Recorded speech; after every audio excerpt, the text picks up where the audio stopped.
calculate, because some of us worked for, at one time I worked for Barclays. And Barclays told us, okay, at certain times you get profit sharing, at certain times you get a pension and so on. And so when there was a scheme that they introduced, they said a leaver scheme, and we could leave. Most of us who were graduates at that time thought, okay, I can leave and do something else. So we left. And they calculated our monies and they gave us. Because we had not bothered to ask, how do you calculate and so on, we just went with that package and we looked at them and there is so much and we did all sorts of things. But when you get broke, you start thinking, is this all? That kind of thing. Yeah? So right now, we are still in court with our former employers because now we started claiming our money. But if we had understood, even at that time, we could probably have argued our case. And it's taken years and years, So understand from the beginning, exactly how do you calculate? Yeah, so how do you arrive at this? And the reason why I'm emphasizing this is some of you work for government, and usually I would tell some of those who are lucky to interact with us that yes, government does give you a pension, but it is not very hefty. So it's always important. They don't stop you from having, another scheme. So you can contribute to another scheme outside the one that government has for you. Because government will pay a certain amount towards your pension, but it will not be enough to sustain you for the rest of your life. So you can always have another pension scheme where you are contributing on your own without government contributing for you. So please take note. These things are important because at the end of the day, you could be destitute. So you should also put down your retirement activities. Don't take this lightly. It's an exercise that you should take seriously. Every time you have an idea, like you see somebody, okay, this person runs a school. You put down, can I run a school? Maybe you write it down, as something that you can consider doing maybe after you've retired. You see somebody doing something, maybe they have a poultry, you write it down. The reason why you write down these ideas is, they just come like, maybe, they come like ideas bombarding you, but then sometimes they disappear. So when you write them down and you can go back to that plan and look at it and then say, oh, there was this. Maybe there's even there's something they advertise that they're teaching people how to rear goats. Because you have penned down that at a certain time, I could probably have a farm where I'll be rearing goats. You take an interest and go and, attend that seminar. Right? So these things you do throughout your life as you are working. Because at that time, you can afford to do what they call, you call them what? Dry runs. You can experiment. Yeah? At the end of time, you can't use that Kalitu pension to go and do experiments. So the time that you are working, that's the time that you can experiment. Because if you make a loss today, you can always get an advance and you find another way and you make up.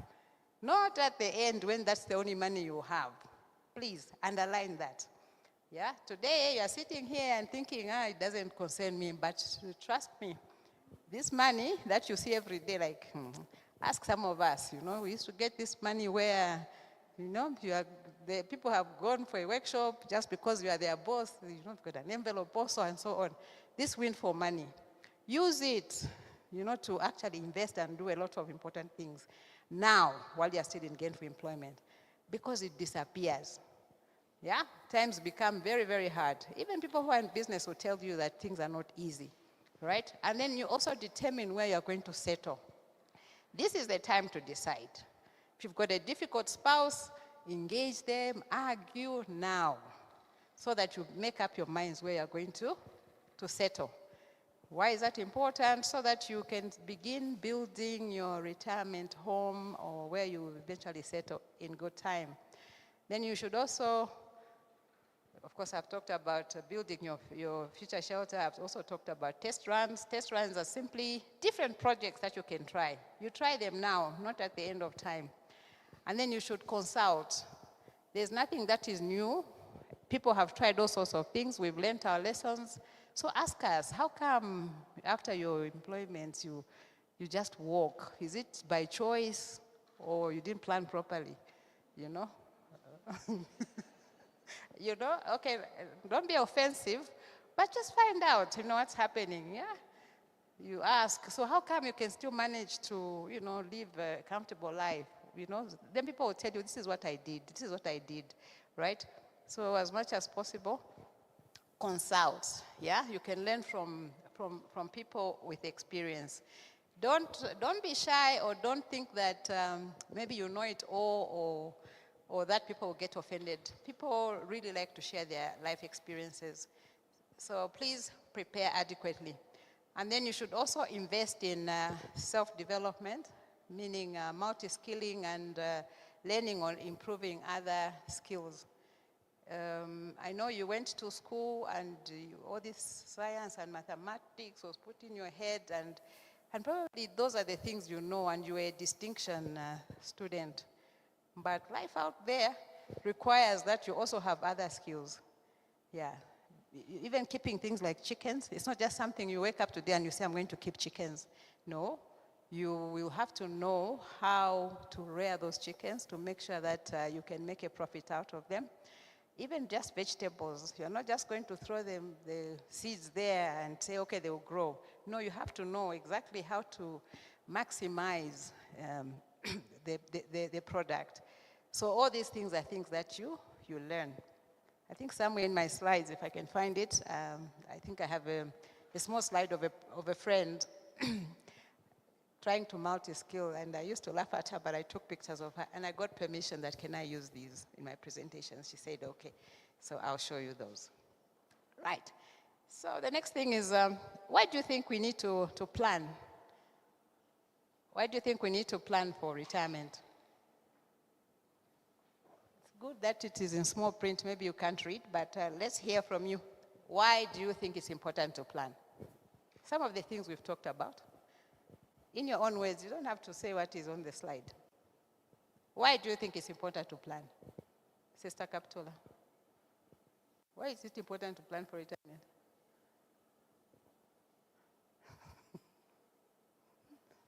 The people behind you? Okay, she said somebody behind.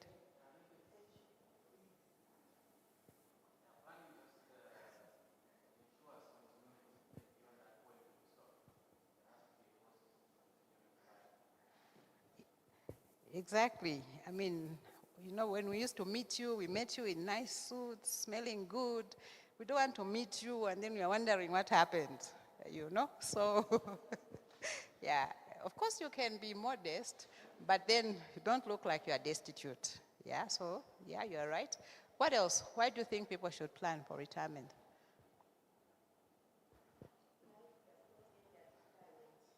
There's still life after retirement, yes. But to make sure that that life continues, you need to plan.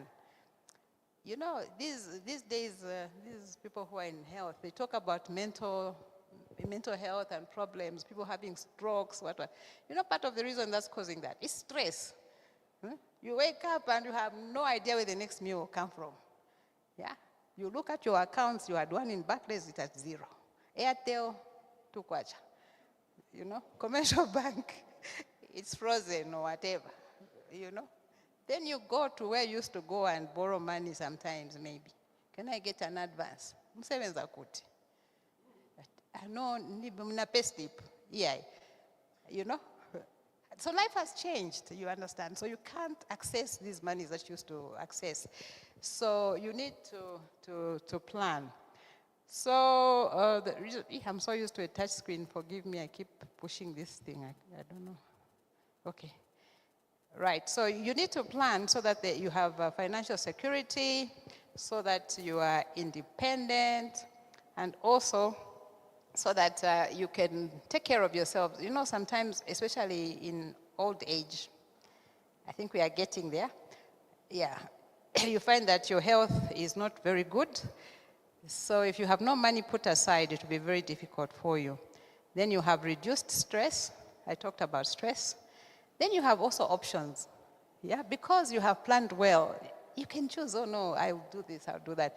If you have not planned well, you have no money put aside and so on, even just telling somebody that, I want to take a holiday to Cape Town. When to Cape Town? Munandalama. You understand? Mwenda ku Livingstone, munandalama. People ask you such things, and then you start getting offended. But it's real, Like there are families who get together and then, they take off, maybe they just go to Mfuwe and so on. Munanisiya. Sembe tinami uzani. Sembe tinami uzani, sembe munalipira. You understand? Then, so then you start thinking everybody hates you, but it's just because you never planned. So let's plan, A friend is just telling you, by the way, my children and I, we went here, we did this and so on. You go away and you say, Bazimvela, But no, they're just simply telling you that it's happening. They're living life because they planned well. Yeah, so if you want to live that kind of life, this is the time. In English, they say, make hay while the sun is. None of you went to English schools. Make hay while the sun is? Exactly. So this is the time to make the hay, right? Yeah, so in brief, those are some of the reasons. Some of them are up there. But all we are saying is that it is important to plan because ultimately, you are the one who is accountable for your life. This thing has stopped moving. Where's the owner? So anyway, you're accountable for your life, so you should make sure that you plan your life. Oh my God. Pastor, do you have any idea how I move it when it stops? Like it has.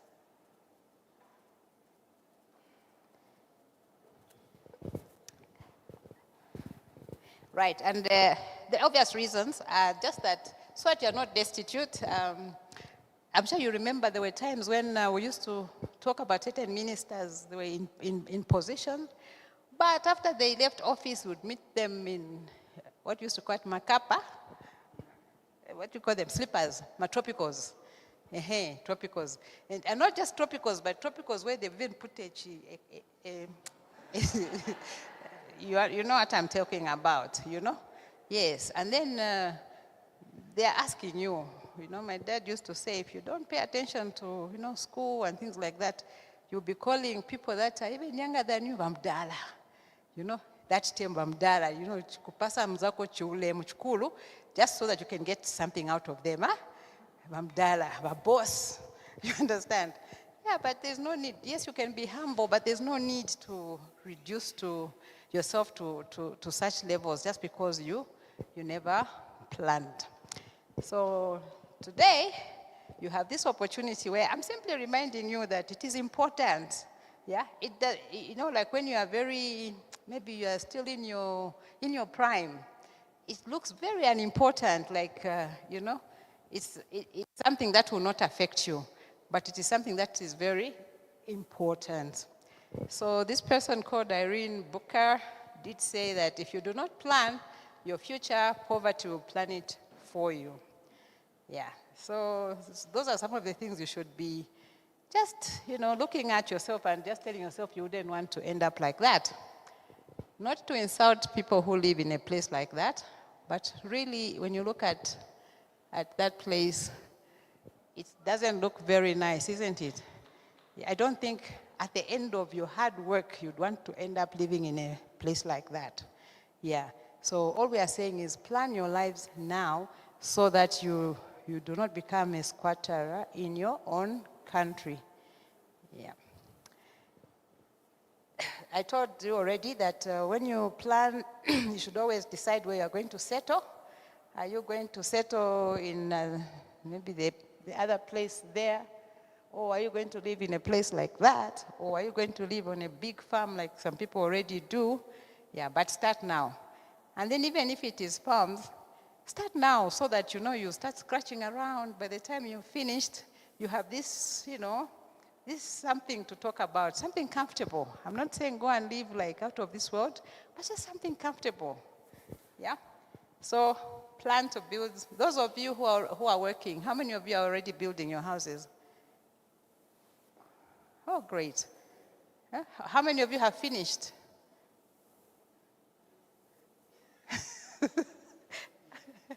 Okay, no, that is good, yeah? So sometimes we do these things because of the things that we've been through. For my part, I remember that, my dad was one of those lucky people. He was a Makerere University graduate. So they were the early ones to get good jobs and so on. So the conditions of service were such that, sometimes us, my sister and I, would be flown from Zabuka to come to Lusaka just to do our hair. Yes, just to do our hair would come here and land at City Airport and just go and do our hair and go. Those were their conditions, okay? So you get used to a certain type of life that if you think that's the way life is always going to be, yeah. But then my father went through a time when, governments changed and so on, things changed, huh? And then life just became something different, So we're in shock. The houses that we lived in, the nice houses, whether they were upstairs or whatever, now they were not there, you understand? So for me, I learned a lesson from there. I think every member of my family, at least they would have a small house because of the kind of life we went through where my dad was there and then down, okay? This is what I said, that we should also learn from life, yeah. So whether it's a small thing, but it is yours, build it so that you can go and live there, all right? This thing is giving me a headache. Now the battery is running low. It's not moving again, Pastor. What do I do?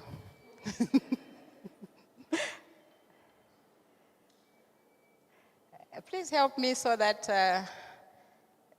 I am not asked one day that I never told them that it was important to, to build a house. Yeah. Let me just wait for him to help me.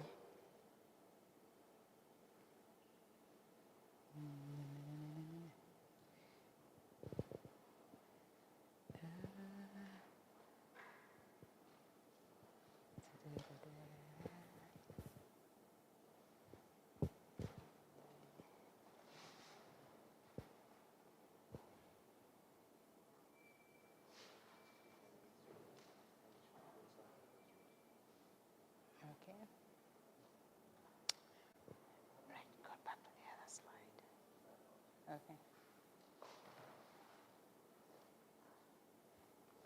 Yeah, so anyway, while he's dealing with that, this is what I was talking about. You can see there, those are very luxurious apartments, but in most cases, these luxurious places where people live, maybe they belong to an institution, they could be for NAPSA, they could be for ZRA, nice flats, comfortable, nice styles, and so on. And then you get used to that kind of life. You forget that one day you have to exit so that somebody can come in. Those of you who worked for Boma a long time ago, probably you remember that a lot of people had big houses that they were living in, but they were not theirs. As soon as they retired, they were supposed to get repatriation, get their terminals, and vacate so that somebody can come in. Now you find people are finding excuses. No, my letter didn't come on time. Your letter didn't come on time. Yeah, so I can't go. In fact, I have not even been paid my terminal. But those people who are ready, they'll simply pack their bags and go. Yeah. I retired last year in February. Yeah, I'm sure if you ask the people that I worked with, on my last day, I simply picked my bag, they celebrated my exit, and I walked out. Yeah, I didn't carry their car, I didn't cling to their house. No, I simply walked out. But there were people who used to, because that time I was responsible for transport as well. So they would write a lot of letters. Can I keep the car? I said, look, your conditions don't allow. Madam, at least for 3 weeks, I just get used. You start, even becoming in bad books with people just because you are asking for the impossible. But of course, we understand, and so we allow people, okay, go with the car and so on, yeah? But for some of us, you just pack your small bag and walk out. All those things, the computers, everything that you were using, you just leave them. And for me, I thank God, I don't get attached to material things, I don't. So even when, some bosses, they want to hurt you, they can give you a big car, then 3 days later, they tell you that, oh, by the way, can you surrender that car to the other person? Because of a small problem, you understand? So if you get attached to these things, you are a slave to comfort that does not belong to you and it is not permanent, you can get stressed. So please prepare, buy your own small car, drive it around, and leave. What factors lead to retirement? There could be many. Some people retire because of age, some because of ill health, some are dismissed. And I'm sure some of you are very familiar of late. We've been having people just sent home, just made redundant like that. You know, sent home, nobody says anything to you, just say, oh, my room sakabwede. Yeah? So you've been declared redundant in a way, so you don't know what is going on. But if you are prepared, you see some of these, they are driving cars, they are happy, but they are on hoarding. You know why? They are using that time to continue building what they were doing. You know, they are rearing their chickens, doing whatever. So they are using that time. But those of you who just thought that was a permanent place, you will not, stand that kind of thing, right? Sometimes you resign, and then you can't find something else. So even in that form, you have retired. The last one is the one on death. This is the final kind of retirement. So this is just what I was talking about, that your aim as a smart steward is to leave a legacy. So you should ensure that you prepare for honorable retirement. We definitely do not want to find any of our church members in a corner begging. No. I'm sure I heard the elder Ngand, when he was presenting earlier, he was talking about God's children not being seen begging for bread. So we don't want to find you in that situation where you are in a corner, retire, you say, you know, so,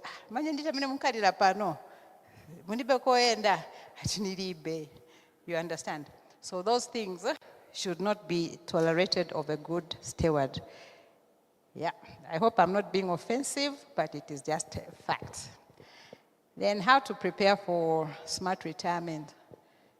Maybe in class, I don't know, maybe I was down, I don't know, but I always like to work with acronyms. You know, they help me remember things easier. So just to remember what you do, how to prepare for retirement, I just use the word like retire, and then I've just broken it down into a few things that you need to do. For example, some of them we've already talked about them. Like under ARA, you're supposed to review your finances. You know, as you work, there's money that comes in through your salary. There's money that is windfall, money that comes in as, you know, to my extra perks. Yeah? Don't throw that money away. Use it wisely. And then you assess, okay, in a month I get so much and so on. What else can I do? What investments can I embark on? You know? And then cut down on unnecessary debt. Nkongole. How many of us are debt-free? Debt-free, no nkongole of any sort. You are so lucky. That is the best way to live. Yeah? That is the best way to live. If you have a mortgage, because it's a house that will benefit you after some time, it will be maybe your house and so on, that's fine. But these are necessary debts. Just because you want to have a phone like the one XYZ has, then you go and get Nkongole and so on. You want to drive something posh which you can't afford, you get Nkongole. No, those should not be entertained unless you're borrowing to invest, and make sure that it is an affordable debt. All right? Then under E, I talked about like you establish retirement goals. This is similar to what I said, that you should write down what you want to do after gainful employment. You define your vision, whether you want to travel, you say, okay, when I retire, I would like to travel to this place and so on. Yeah? So those things, you write them down, you just don't think them, all right? You even consider housing options. Like I said, you plan where you're going to live and agree, this is where we are going to retire. When we retire, this is where we're going to sit. Not today, we'll retire. When we retire, we'll live in Minwood. Mayamba Kokpang. Mambelata, I said, Silver Rest. You can't go approach Silver Rest. You know, you're just all over the show, not knowing what you're supposed to be doing. Please, you know, be focused so that at the time you're retiring, you are not confused. And then also, you should also ensure that You can maybe, sometimes you have a big house, which is really unnecessary when you are retiring. Maybe there'll just be 3 of you in the house or 2. You can downsize. But if you'd like space, like some of us, you can still have your big house, right? Right, so when you are thinking of retirement, you also think of alternative incomes. This one is still under where we are looking at our finances under R. You think of other ways in which you make income, because when you retire, you will still need to live, not so? Did you stop needing money after you retire? No, yeah, so you need to think of alternative incomes. Yeah, this is a slide where I talked about my friend when she was learning how to do different things. She got so tired, she told me, I say, we are not getting promotions, I want to leave early. So meaning she made a conscious decision that she wanted to retire early. So because she wanted to retire early, she started skilling herself differently. You know, she learned how to pot my plants to sell. She was teaching herself how to garden, how to keep chickens, and so on. Yeah. So these are the things I was talking about earlier, that you start learning a few of these skills. Yeah, when we are in gainful employment, sometimes we don't even think of these things because we just know how to tap our computers, how to get our bags and go and tour certain places and so on. But you need to also invest in self-development because you need this when you're retired. Okay? Right, so we had done R and E, now we are on T. So for T, I said take healthcare seriously. Because, like I mentioned earlier, as you age, you get into health complications and you had better prepare. We have NEMA, yes, but you can see the services are being scaled down. So you can also have your own health scheme. Against all of them, of course, I've put some biblical references because I did tell you that retirement is also biblical. The one I've used there is just to remind you that your body is the temple of God, and so it should be cared for. Then we are saying you should invest wisely, meaning you diversify your income sources, even that passive income I told you about, the windfalls. And then you decide where are you going to put your money, is it in real estate, and so on. And that's why I talked about consulting. You consult. There are even people who are specialized in just helping you with your investments. Of course, I've talked about considering your health. Retire. Oh, there's another R. So the other R, we are saying you remain socially and spiritually active. Stay engaged with your family, your friends, and the church. And now here, when we say be engaged with the church, we are not saying come and sleep here and do nothing. Huh? We mean, everything when it is overdone, it becomes wrong, okay? Anything overdone becomes wrong. I don't know anyway, that's what I believe. I could be wrong. But within moderation, yes, because now you have a bit more time, so you can spend time doing God's work and so on. But we are not saying now, you are just begging from your friends because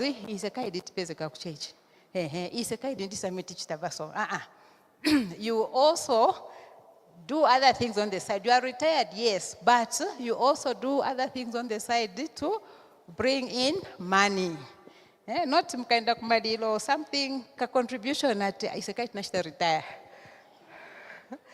And because you have retired, we expect you to even put more money. Retiree. That kind of thing. No, that's not the life we want you to live. We want you to hold your head up high. Yeah, that I worked, I served in a government, I worked for ZRA, I worked for Chanchan, and this is the result.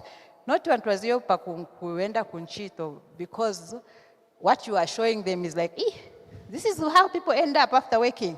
No, they should learn from you and say, oh, he was a doctor, and so this is the result. You understand?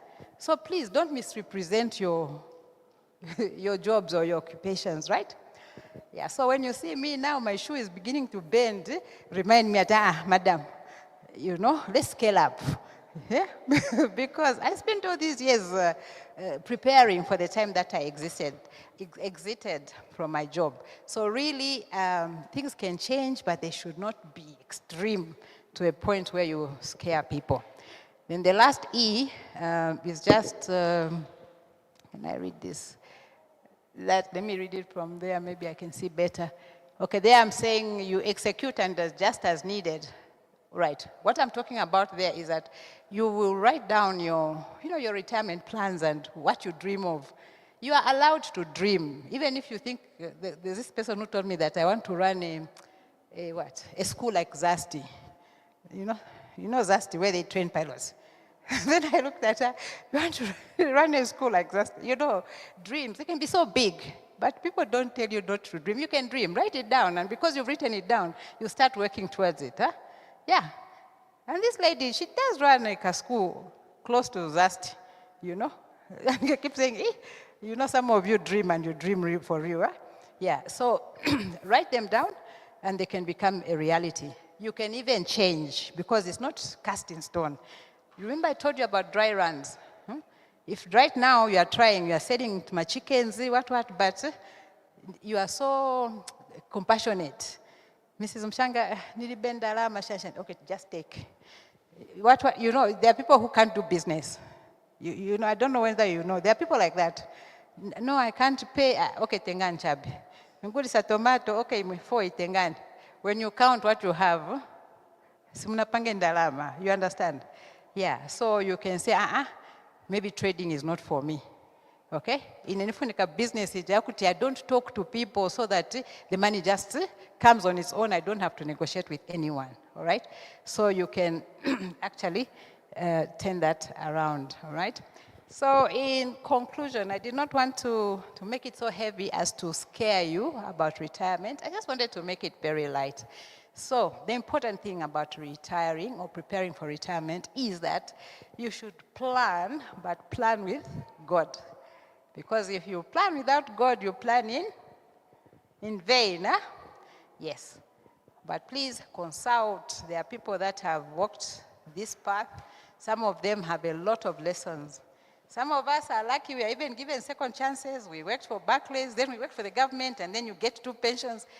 It's not everybody who gets to get that lucky. Some people like doctors, they work, they finish, they are given contracts so they can still benefit, okay? But some people are benefiting from what they invested.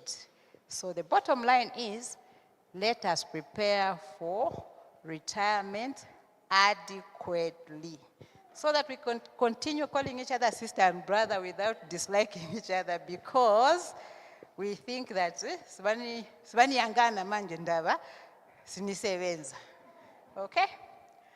So that was my short presentation on preparation for retirement or preparing for retirement. Amen?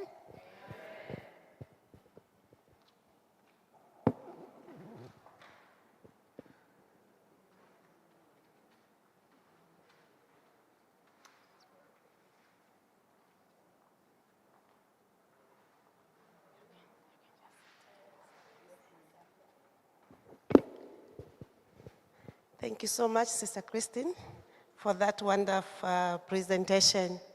Indeed, we need to prepare for retirement because there is life even after retirement. Let me see if we can take some questions or contributions. Is there anyone with a contribution or a question?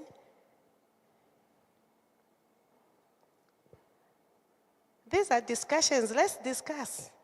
Don't go and start asking outside to say, what about this?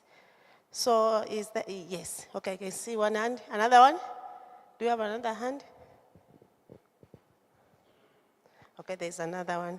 I think we've got a mic here.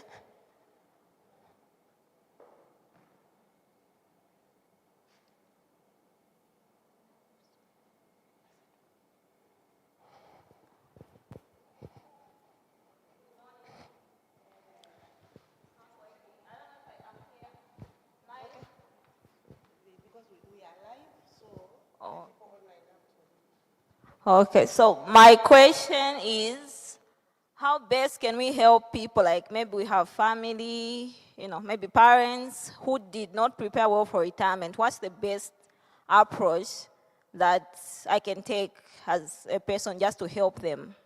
in any way? What's the best approach to help people who did not prepare for retirement?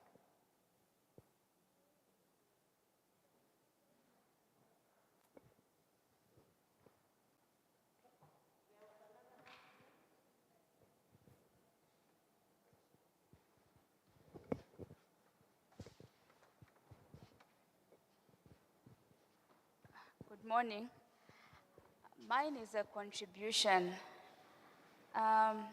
This presentation on planning for retirement is very important because from experience, what normally happens is if you don't plan for retirement and that time comes, we have situations where now people will start looking, say, no, this was underpaid, that wasn't done, this and that. So to avoid that, it's important to plan. Thank you.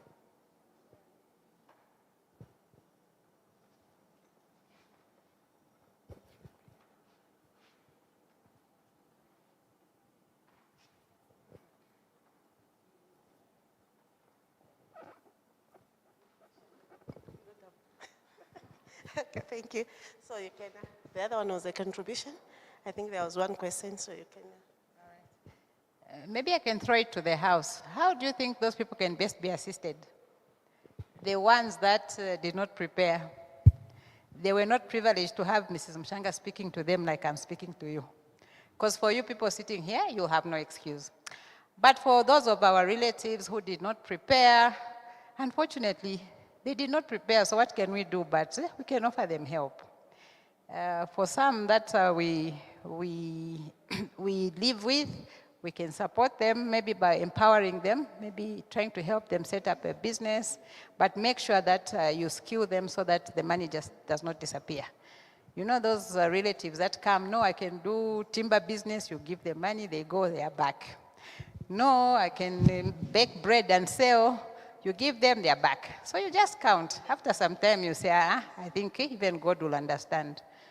I have tried, okay? Yeah, so in short, we still assist those people because, well, they didn't prepare, and are we going to let them perish, right? So we don't want you people here to be like them, and that is why we are having this conversation right now. Otherwise, I know that you people, you are very, very, very smart stewards.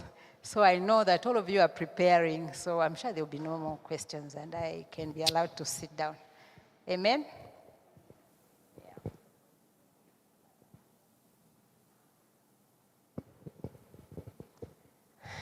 Thank you very much. It's well elaborated.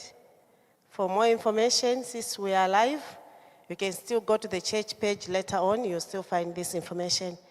I'm now going to call our next presenter, Sister Nalukwi Daka, to talk about the labor issues. Sister Nalukwi.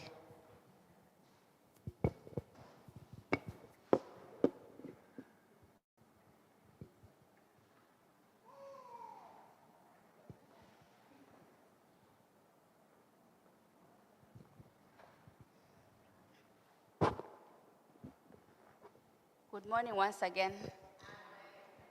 So I'm here to talk about labor-related matters. So labor matters are broad. So I'll narrow down today's presentation to employment relationships. How many of us in here are employees? You work for someone, how many are employees? And how many are employers? So I believe we have a group of people that are both employees and employers. So employment relationships are very important in labor matters. That's the crucial starting point in labor matters. As you enter into employment relationships, it's important to define what type of employment relationship it is. There's a saying that all workers are employees, but not all employees are workers. So there's a classification of employees. we have what are called employees and independent contractors. So, employees are those that are paid by the hour or a salary. They use the employer's materials, tools, and equipment. They typically work for one employer. And the employer decides the manner in which they perform their tasks. And the employer determines the way that work should be performed. Then for independent contractors, these are people that are paid upon completion of a task. They provide their own materials and they decide how to do that work. So once that is defined, you now move on. It helps you now decide what rights accrue to what type of employee. I'll give an example of, say you are building and then you engage a bricklayer. So that bricklayer is not an employee. They are an independent contractor. So certain rights that are provided for in employment relationships may not apply to that bricklayer. So now the starting point, you know that this one is an employee, this is an independent contractor. So now we'll focus our attention on the employee and not the independent contractor. So you engage this employee, they are working for you. It is important at the point of engagement to have what is called an employment contract. So that employment contract will spell out what are the rights and obligations of the parties involved in that employment relationship. The contract would state what is payable to the employee, what the conditions of employment are, and also what is expected of the employee. And the legislation that governs employment relationships in this country is the Employment Code Act number 3 of 2019. And it has some of the minimum benefits. When you develop that employment contract, some of the minimum benefits that you need to provide for in that contract are repatriation, leave, compassionate leave, and all those others. So I'll start with repatriation. So you find that you employ somebody, you bring them in, say, from Ndola. They are coming to work in Lusaka. At the end of that employment relationship, you have to send them back to where you employed them from, meaning you have to send them back to Ndola. So you may provide transport, or you may pay them an amount that will take them back to where you got them from. What is payable with repatriation is not defined in the law. So it's something that you put down in your conditions of service. And then also, there's what is called probation. That probationary period is where you assess the suitability of the employee. And so, the probationary period in the law is 3 months. At 3 months, you have to assess. Sit down with the employee, tell them, okay, this you are not doing well, this you are doing well. And if you are not satisfied, you can extend for a further 3 months, and the maximum is 6 months. So if you do not assess, say somebody starts work on 1st January, and you are supposed to assess them by 31st March. And if you don't do that, they report for work on 1st April. They are considered confirmed. So it is important to make sure that an assessment is done. Even when if you decide to extend, communicate to the employee saying, we are extending because of A, B, C, D. At 6 months also, before you hit the 6th month, assess and then confirm. That is important because sometimes somebody will continue working and then you decide to use underperformance as a way of terminating the employment relationship. At law, that would be a problem because if you don't do that, an employee is considered automatically confirmed. Even in the home, whether it's a domestic worker, it's important to follow some of these things because at the point of separation, whether the employment relationship was okay, at the point of separation, there's always a problem. Then we'll go to the issues of leave. So there are different types of leave. I'll start with annual leave. An employee accrues 2 days per month. That's the minimum in the law. So every year an employee accrues a minimum of 24 days. And then they would be expected to go on leave. The second type of leave is compassionate leave. It's 12 calendar days in a year. So this type of leave is given when somebody has a bereavement or any justifiable compassionate ground. An employer can give it at their discretion. There's also family responsibility leave, which is 10 days. This family responsibility leave is given when an employee is nursing a relative, or they have to attend to the educational needs of their children, and all those things. Now, compassionate leave and family responsibility leave is not cumulative. Compassionate leave is 12 days in a year. Family responsibility leave is 10 days. If you do not use those days, you cannot claim them the following year to say, no, last year I did not use my days. If you don't use them, they are gone. Then there's maternity leave. Maternity leave is 14 weeks. That's the minimum. Other employers give more than. So the minimum is 14 weeks. Now this 14 weeks translates to 98 days.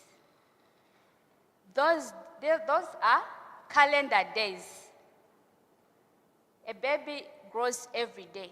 So for maternity leave, it's weekends and public holidays inclusive. In case of a multiple birth where you have twins or more, that 14 weeks is extended by another 4 weeks. So in total, you have 18 weeks maternity leave. The men also are covered. They also have paternity leave, which is 5 days. So for maternity leave, due to health reasons for a woman, you can only get it 2 years after the last maternity leave. But for men, well, I don't know why, for them it's, it's only after 12 months, so I don't understand the reasoning behind that, yeah. So there's also what is called Mother's Day. Every month, a female employee is entitled to 1 day off. But then, for this one, they say you don't have to give a reason. You can just say you're taking your Mother's Day. But out of courtesy and also not disrupting employment, it's always important to communicate in advance to say, I would like to take my Mother's Day tomorrow, so that your employer also plans.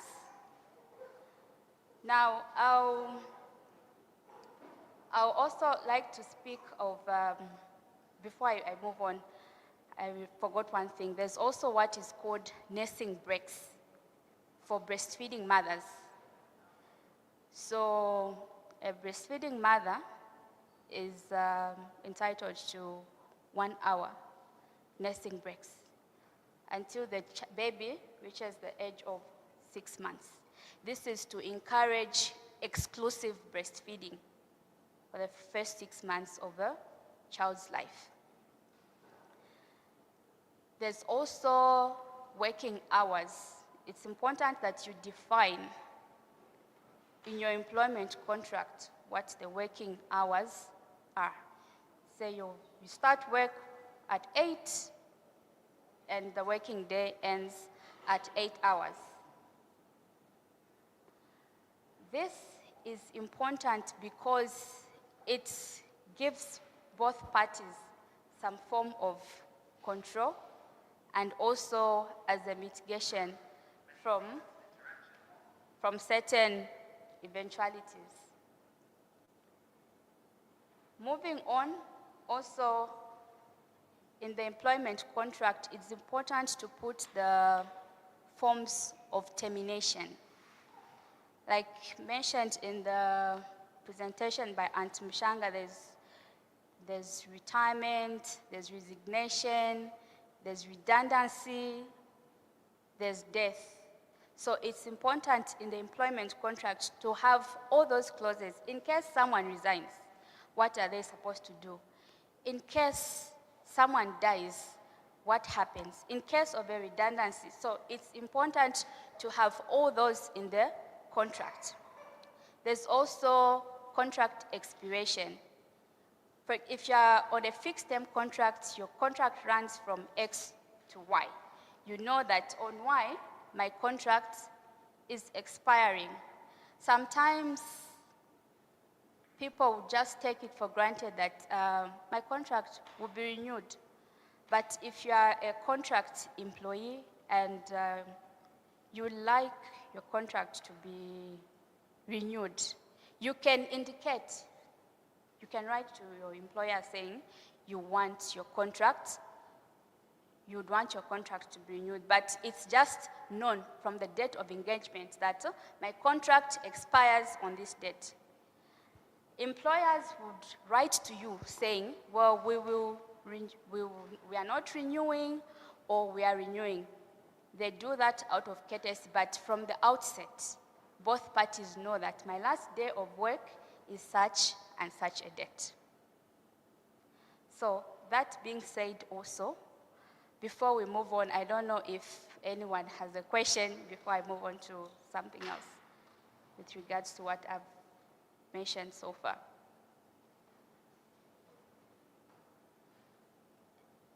Yes?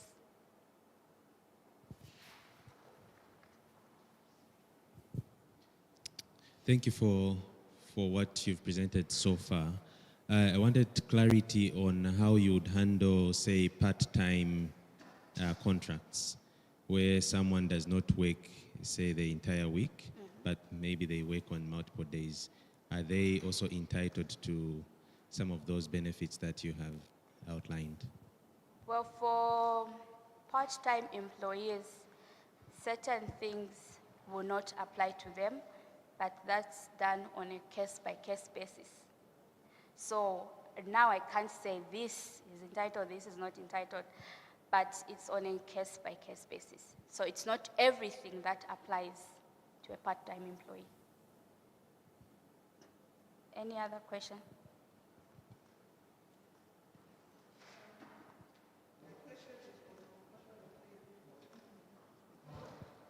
When you lose a beloved one, when do you start counting your leave? Is it the day you lose a beloved one or after burial? That depends on your employer. Some, it will start counting from the date you lose your loved one. For others, it's after burial. So it depends with how it's couched in your terms and conditions of employment. But also, this compassionate leave does not apply to any loved one. It's a spouse, children, and registered dependents. Just can't come and say, oh, today I've lost my uncle, tomorrow I've lost my... So it's, it's specific to certain loved ones. It's just that everyone. Can we move on? Okay. Oh, okay.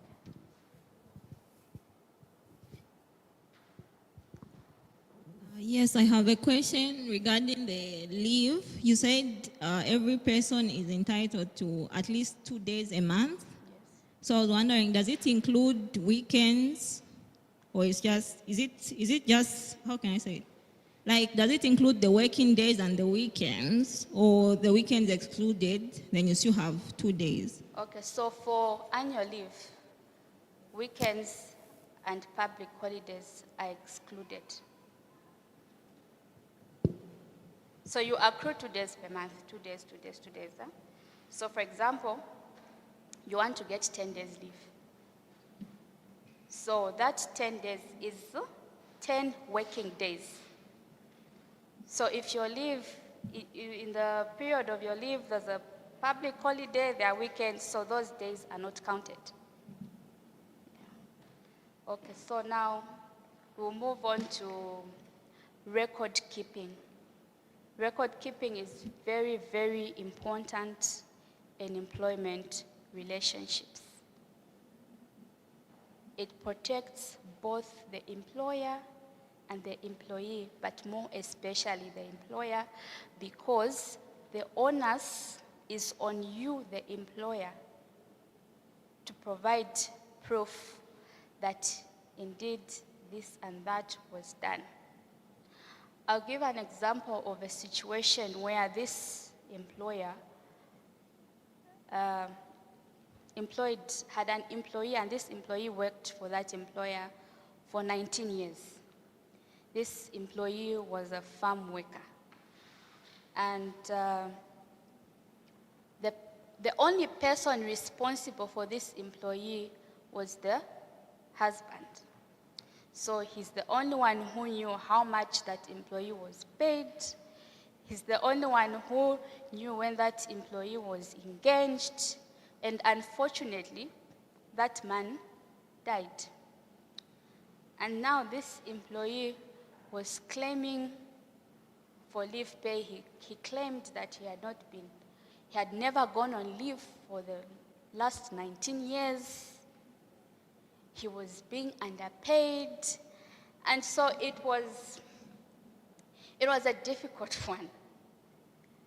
So it is important to have records. If you have, for example, a helper in the home, whenever you pay them a salary, just indicate somewhere. Either you can open a file or you can have a book. When you pay them, they sign somewhere indicating that they have received their salary. They will come and say, okay, I have a funeral this side. And so because you are a good employer, you say, oh, you can go. And then they go and come back after days, and you are working, everything is well. But believe me, at the point of separation, things come up.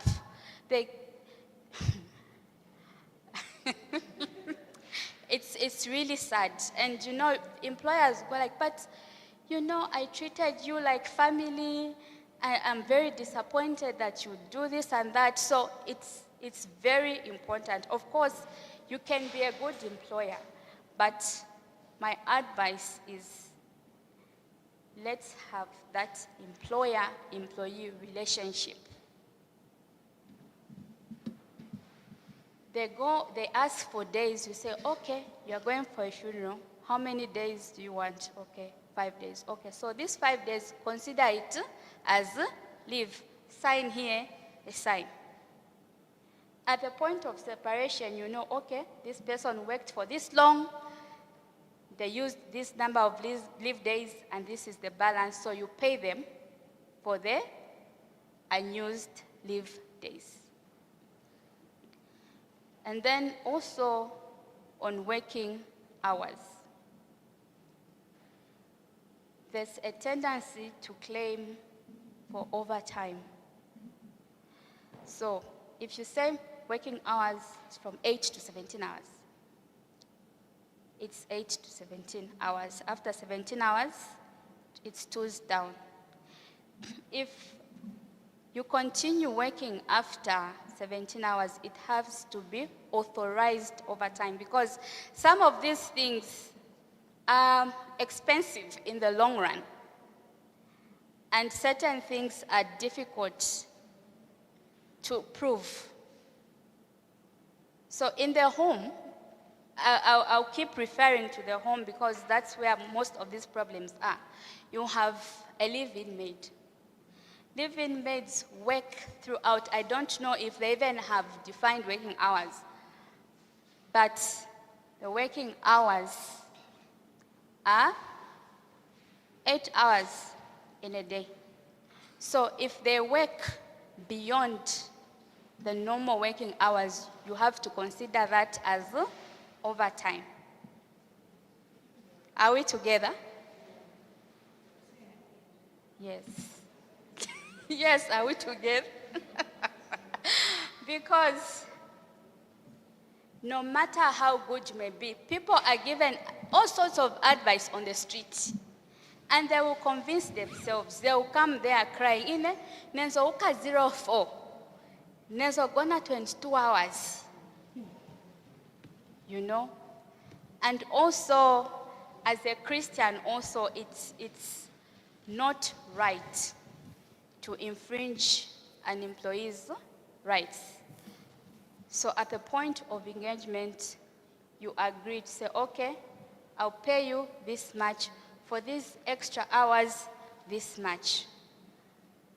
And then all employees are entitled to a day of rest. For one to be productive, they have to reboot and rest. So it's important that even as we work, we also give our bodies time to rest so that we tend to be productive human beings. Now, policies in an employment relationship are very, very important. No matter how small your business may be, it's important to have policies in the workplace. You can have well-being policy that looks at the mental and health of your employees, what you put in place to ensure that the employees are well taken care of. It's important to have performance management policies where you define when a performance management will be done, what happens if an employee is not performing according to your expectations, and all those things. And also, harassment policies are also important. In case somebody is harassed in the workplace, what are they supposed to do? These things will make you a smart employer, and they will protect you from certain unnecessary costs and stress. Right at the beginning of the employment relationship, you give your employee, okay, this is your contract, these are the policies, this is the disciplinary code, you are supposed to do A, B, C, D. If you don't do this, the consequence is this. So that even as they work, they know where their boundaries are. Even as an employer, if say you are an employer and you have an employee, it's also important to make your employee feel protected. Say, if this happened to me, at least my employer will do this and that to protect me. Coming to the issue of payment of wages, There's what is called the minimum wage. Now, the minimum wage only covers a certain category of employees. It's not everyone that's covered by the minimum wages. So say you run a small business, it's important that you have a copy of the minimum wages so you know how much to pay which category of employees. Employees that are not covered in the minimum wage are employees whose conditions of service are covered by collective bargaining, those that are unionized, the defense forces, the intelligence services, Zambia police, and all other categories not covered in the minimum wages. So currently, we have 4 minimum wages. There's the domestic workers order, which covers employees that work in a household. We have the general order. So this one is general. It's cross-cutting. Then we have the shop workers order for those employees that work in a shop. And then the last one is the truck and bus drivers order. So if you have a transport business, such employees are covered in the truck and bus drivers order. So you will find that, for example, a security guard, in the minimum wages order, it will say, for example, the basic pay is 1,460 kwacha. But you will find a security guard getting a basic salary of 1,000 kwacha, and you ask yourself, why? So, the 1,460 kwacha is for an employee who is not unionized. The one who is unionized, their trade union, their representatives will negotiate for their salary. So you will find complaints saying, no, but the minimum wages say I should be paid this much, but I'm getting this much. So what we look at is in what kind of employment relationship is this employee? Are they unionized or are they not? So if they are, their representatives will negotiate with the employer, and whatever they agree is put in a document called a collective agreement, and that is what will apply to that employee. For example, in the repealed statutory instruments, the minimum housing allowance there was 30%.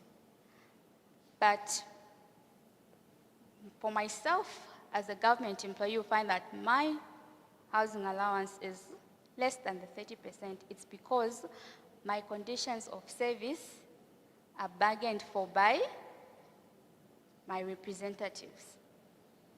So it's important that we understand how these things operate. And then finally, my appeal to all of us in here is that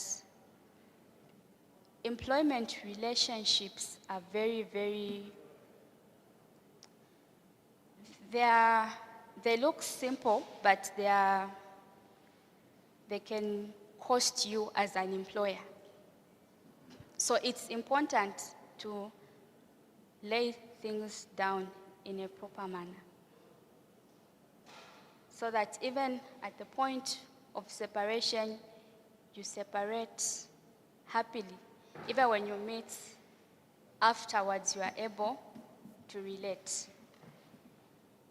In a situation where you are an employer and you do not know what to do, our doors are open. You can come through and consult. Our services are free.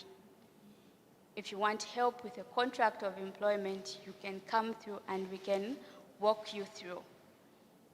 If you want to develop policies, you can come through and we can help you. And also, it's important to also sit down and, chat with your employees. You may think they are not performing according to expectation, but you haven't heard from them, you haven't told them, so it's important to engage in the employment relationship. So for today, this is where I end.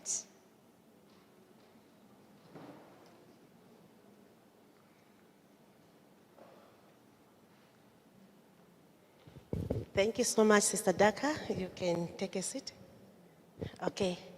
May I see those who want to maybe ask questions, contributions, and Brother Fred is telling me that there's also a question on, right? Maybe you can read, you can begin with that. Let me see the hands first. One. Yeah, these are critical matters. I expected that. Let me see the hands. One. Sister Fiona, yes. One. Don't put down your hand.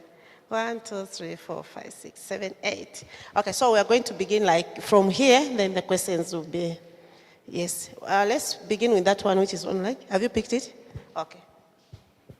Okay, so the question online is how to calculate leave pay, leave pay for a house help who has worked for 4 years.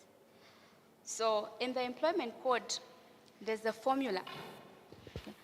There's a formula, but unfortunately that formula has an error, so it was suspended. So for other employers, they'll define in their conditions of service that this is the formula we will use, but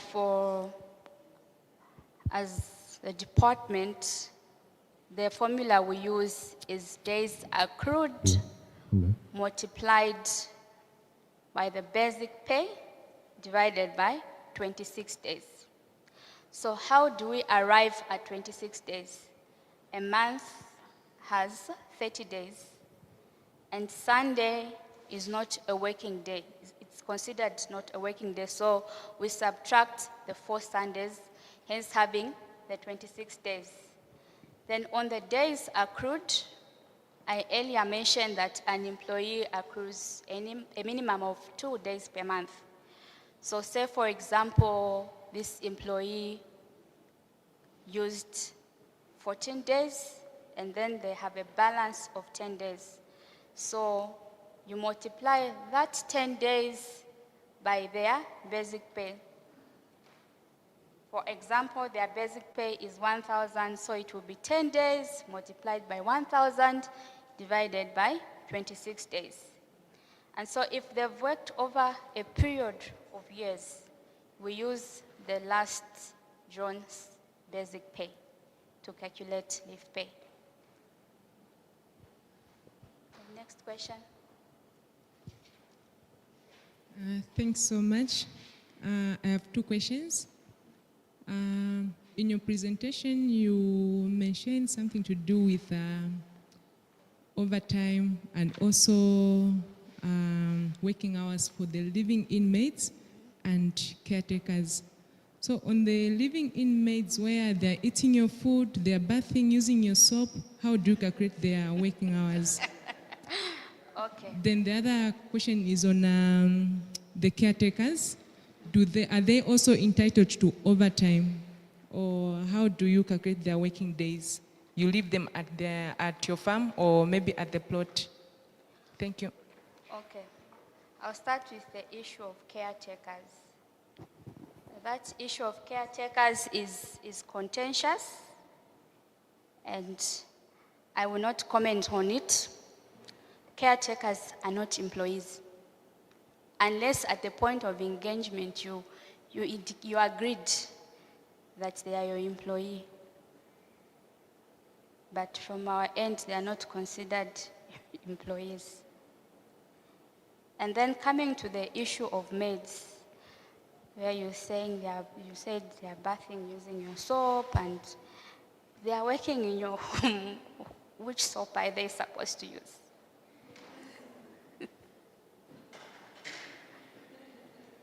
So like any other employee, all the rights that are there in the law apply to a domestic worker. They also have working hours. They also need to rest.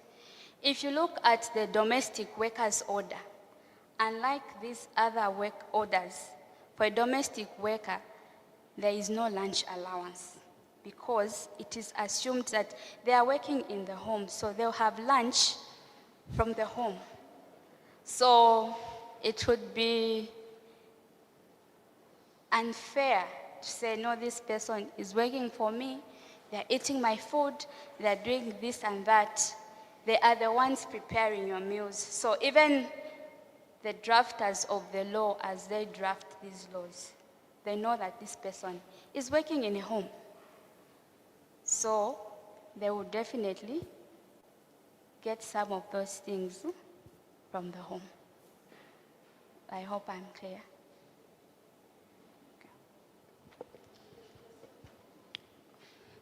Good morning. Thank you. I also have some questions about the private and the domestic workers. I wanted to know how many off days are given in a month.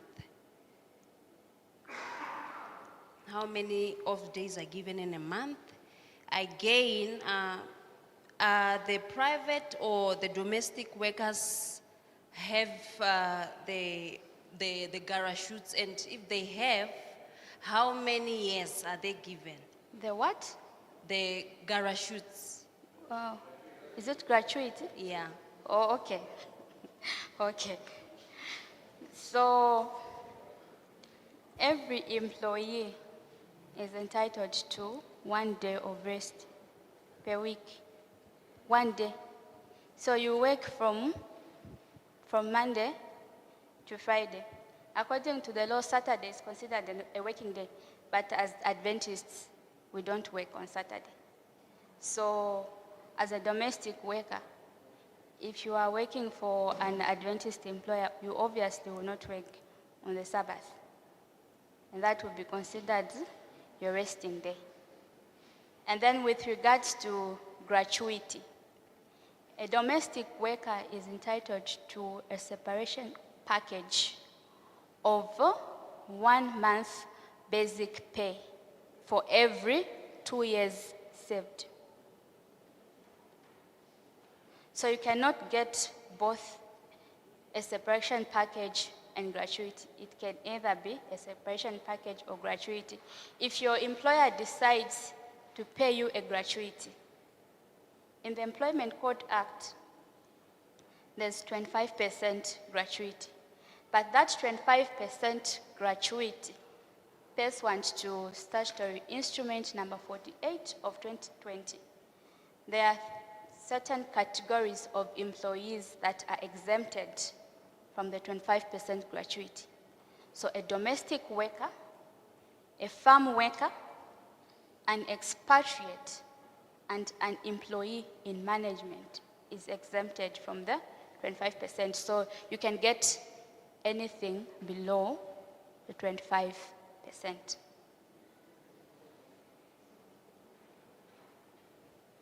For the last question before I forget, how are the leave days, annual leave days in a year for private or domestic workers, same as for the government one?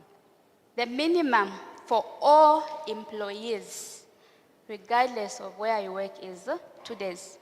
That's the minimum. Whether you are a private or whatever, the minimum is 2 days per month. My question is, could you just repeat on the gratuity part and the separation package? For a domestic worker? Yes, I thought you were a bit fast. Okay, so A domestic worker separation package is 1 month basic pay for every 2 years saved.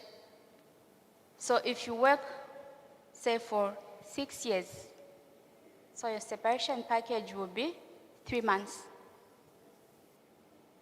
But also, as an employer, you could also decide to pay a gratuity. You can put a percentage, say, okay, we'll pay you this percentage as gratuity. But in addition to the separation package, it is also mandatory now by law to register all employees with NAPSA and NEMA. Yes, so in addition to the separation package, there's also NEMA and NAPSA, which they get when they attain the retirement age.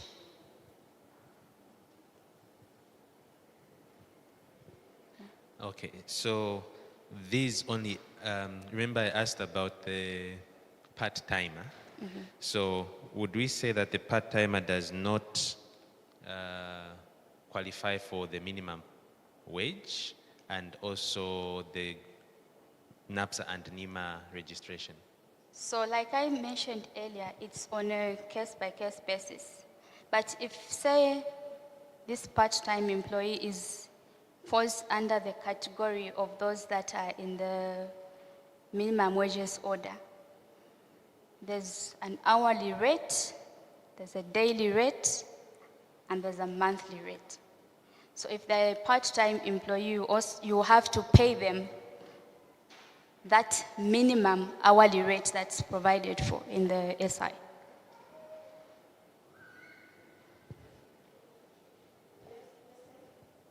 I think my question has been tackled because I wanted to find out also on the part-timers.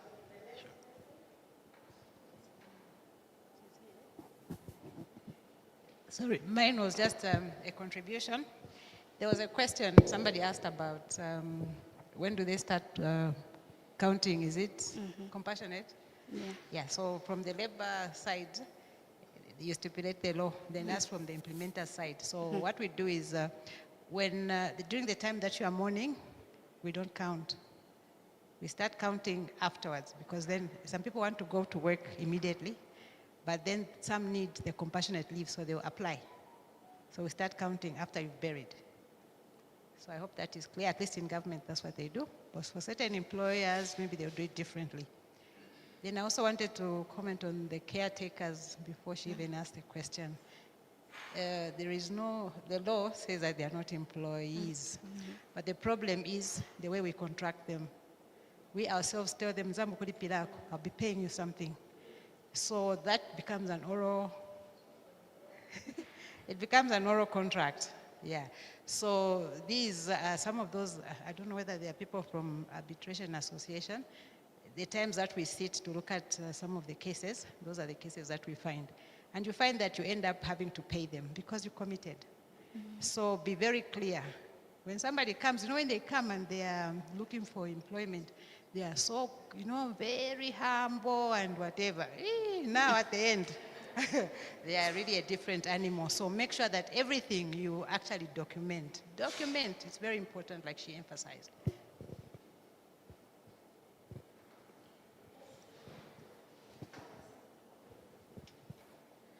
I think mine is on farm workers. I heard you saying they also fall into a minimum wage category. Is that what you said? Farm workers. Farm workers do not have a minimum wage, so they fall under the general order. Okay, thank you.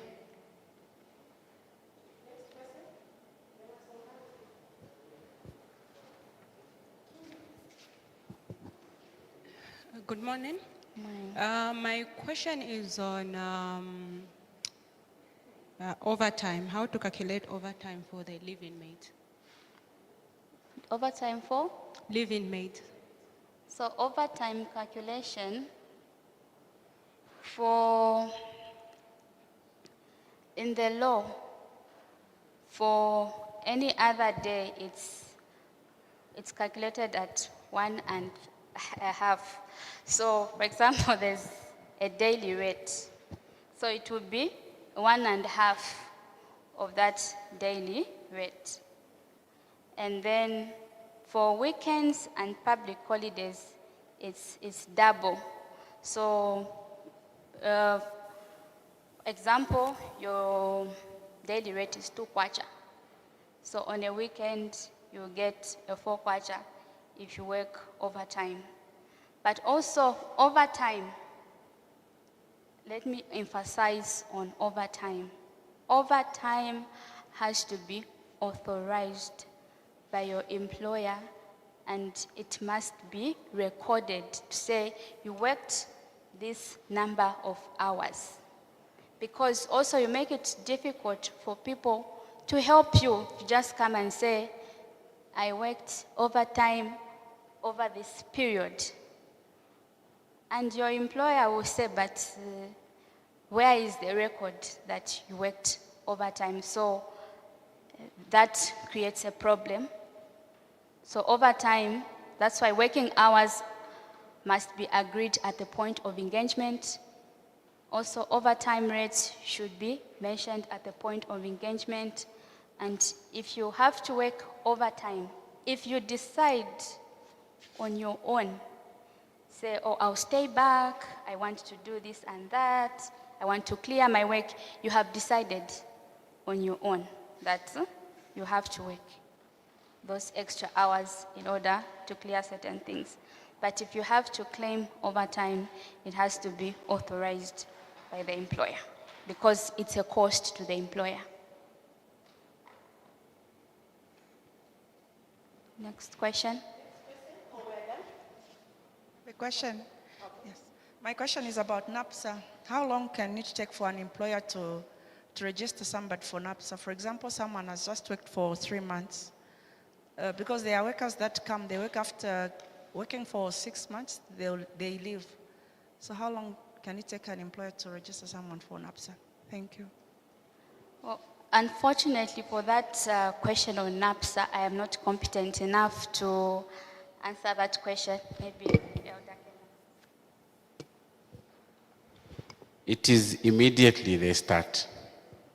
Nothing like, no, you were in probation, you were in whatever.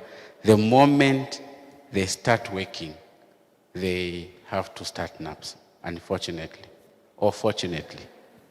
It's actually fortunately for we employees, unfortunately for the employer. Thank you.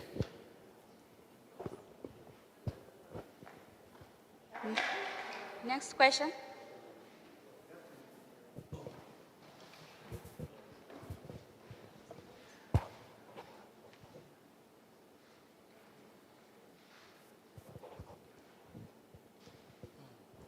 Thank you very much. I've got a question. I mean, 2 questions, rather. What about if you happen to work for someone, maybe you are paid 800 kwacha or 700 kwacha? Oh, sorry. What about if you were used to work for someone, maybe you worked for 2 years, you were paid 700 kwacha or 800 kwacha, and this company and this person has not registered the company to the government. You need that money. What kind of advice can you give us?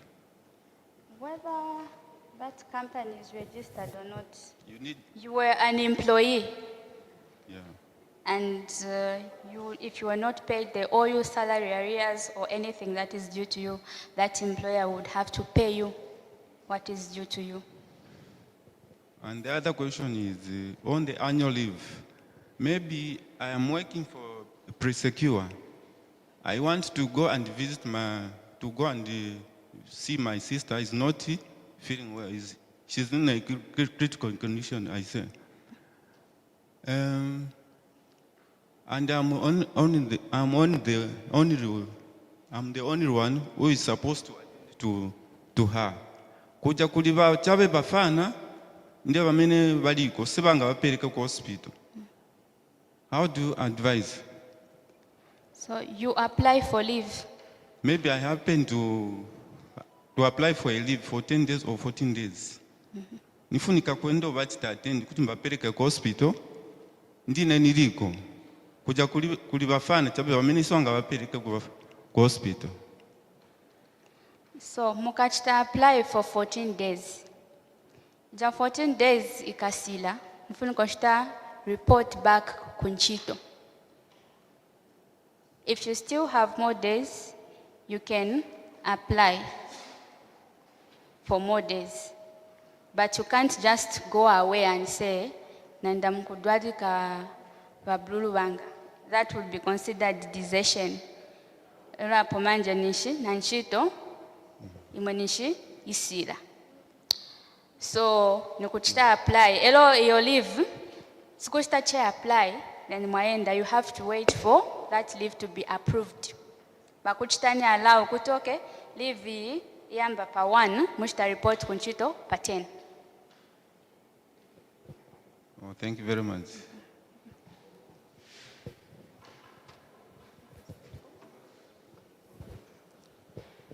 Then, okay, let me pick the last hand, Sister Banda.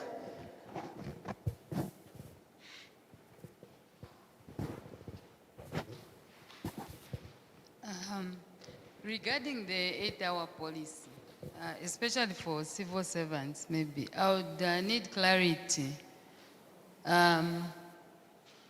It's there in the law, but is it allowed to make some arrangements, maybe as administrators, just make arrangements on their own, such that you work, for example, I would mention teachers because I'm in that field.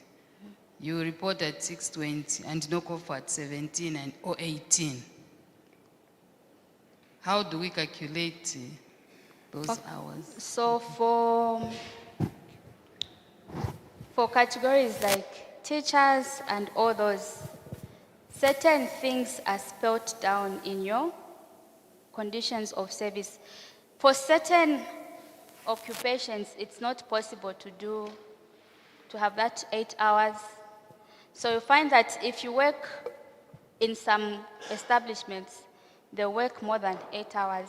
So the extra hours are compensated for through off days. I hope I'm clear.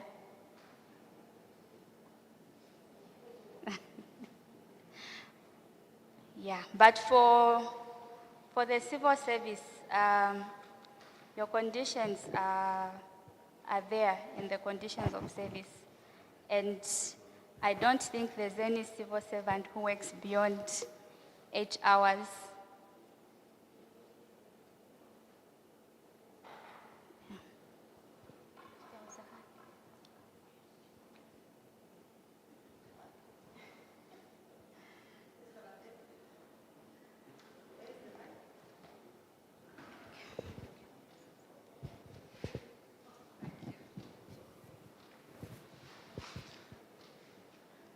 Good afternoon, everyone. Thank you very much for the wonderful presentation. Mine is not a question, but rather just comments, and just to re-emphasize that the provisions in the Employment Code Act are bare minimums, and that the contracting parties are at liberty to go over and above. That is something that we all just need to understand. What we cannot do is to go below what the employment code, even with the additional orders, the minimum wage orders for the general workers, domestic workers, that we cannot go below that. But we can go over and above. If the law says 2 days leave, we can agree. Let's give them 3 days leave. The other one is on the live-in maids, and I know oftentimes employers, we always like saying, no, they are using my water, they are watching my DSTV, they are eating from my pantry. But then do we also get to realize that we are actually keeping those people and making them sleep in their home, which yes, you're giving them a shelter, but do we realize that oftentimes they tend to even wake up earlier and even work beyond the prescribed 8 hours? And then I think it's an issue of people just need to agree. Oftentimes, yes, you can give them shelter, but we are depriving them time to be with their families. When they request for an increment, no, but you sleep in this house. But such a person has a parent, has children, where are they sleeping?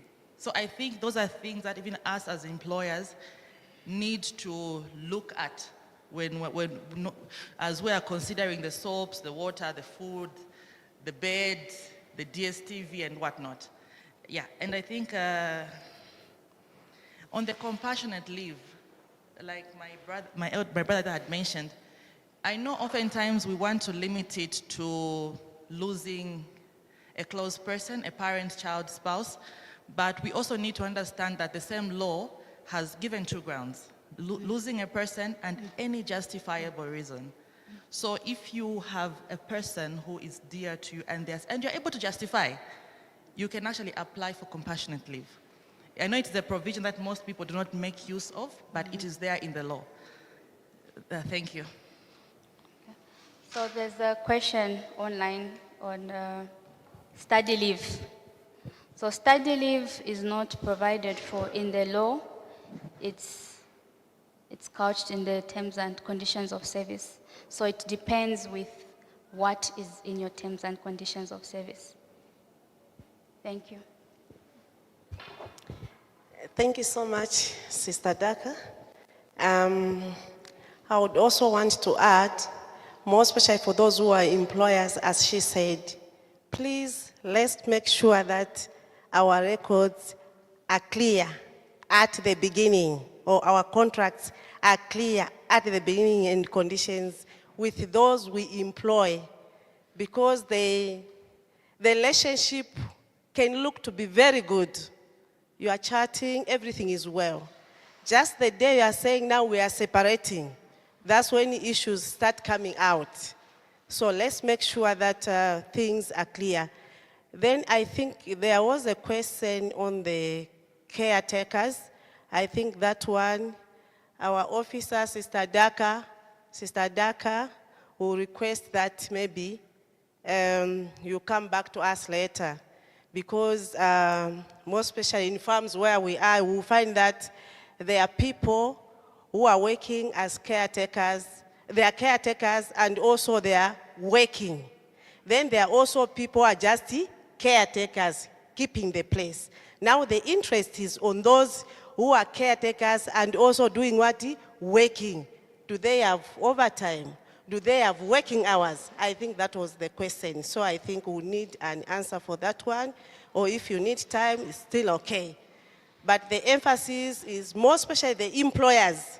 Let's make sure that we do things right from the beginning. Our labor officers are very friendly, as they said. And if you are an employer, make sure your contracts, your conditions of service are tested by labor. You go there, they go through and they are tested. Then you are safe as an employer. But because for employees, them what they want is what? Is work. They will come, even if you say, no, you'll be getting this, yes, please, chirichabe bueno. Kunapsa, awe chirichabe bueno. But the day you separate, they are going to demand for all those benefits. Are we together? Thank you so much, Sister Daka, for that information. So our department is open to continue giving more information. We are now calling upon Elder Mianda Chimunya with his wealth creation and life assurance. Thank you so much.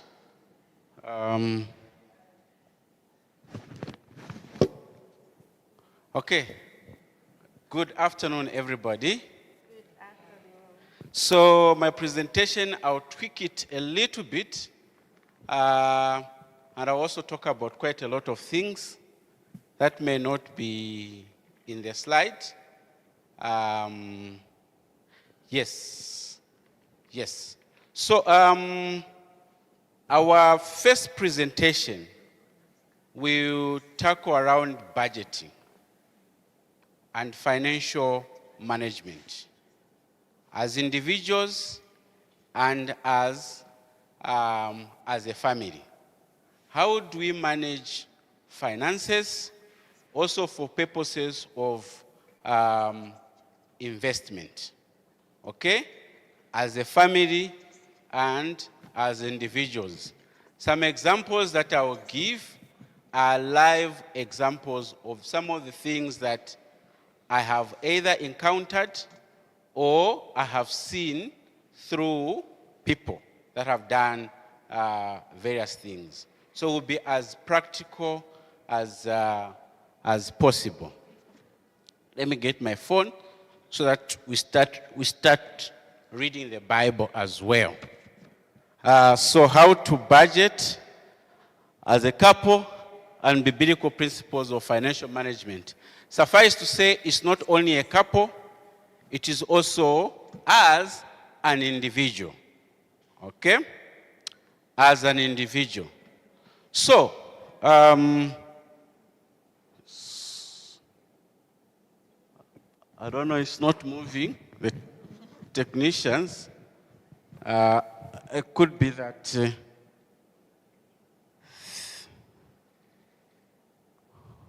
oh, okay.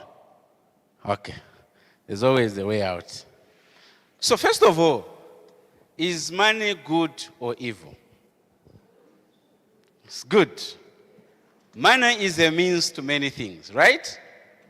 But the Bible also warns us about money. Okay? Anyone with even an online Bible to read for us, 1 Timothy 6 verse 10. 1 Timothy, I think we can have a mic that is moving around. 1 Timothy 6 verse 10.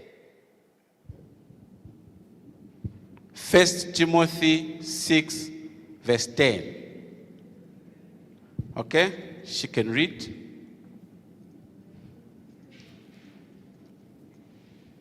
What does the Bible say?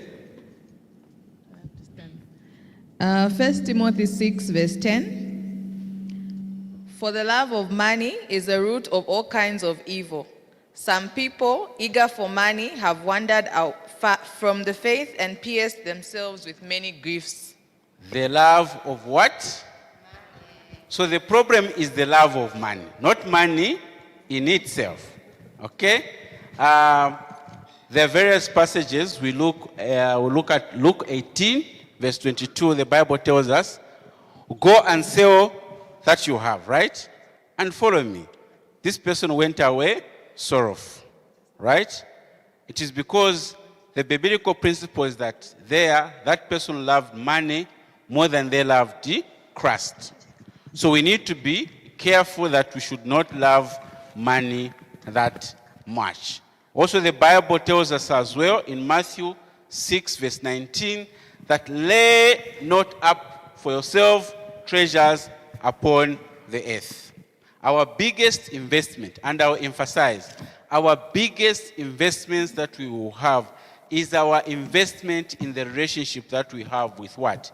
With our Lord, right? For all the other things will be added unto us. The Bible says, seek ye first the kingdom of what? Of God. And everything will be added unto you.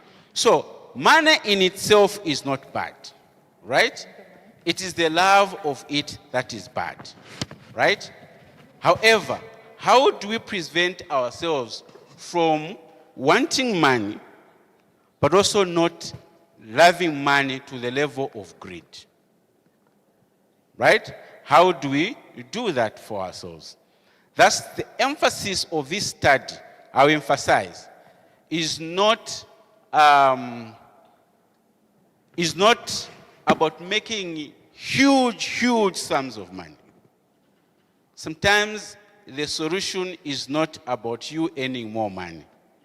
The solution sometimes is how you manage that money that you have. Sometime in November, I read a very interesting book. I asked myself, where have I been not to have read this book? And I know some of you have read it, but I read it, and after reading it, I realized that some of the principles that I apply in my everyday life are very much contained in that book. The title of that book, The Richest Man in Babylon. How many of us have read that book? No, I just see this. How many of us have read that book? I'm encouraging all of us. You know, the principles of the richest man in Babylon, they are all biblical principles. That is one of the most beautiful books I've ever read apart from spiritual books. On just outside. It is one of the most important books that I've ever read. I'm encouraging you to read it. The Richest Man in Babylon. Very, very beautiful book. It tells us that sometimes you can have the money, but it's how you manage that money that is the important. So money affects every aspect of our life. Some of us have come here and we have used money to come here. Well, at least most of us. Right? We have used money to come here, to acquire the information that we are acquiring. Some of us have gone to universities, to colleges, and have gotten the education. Thanks to what? Money.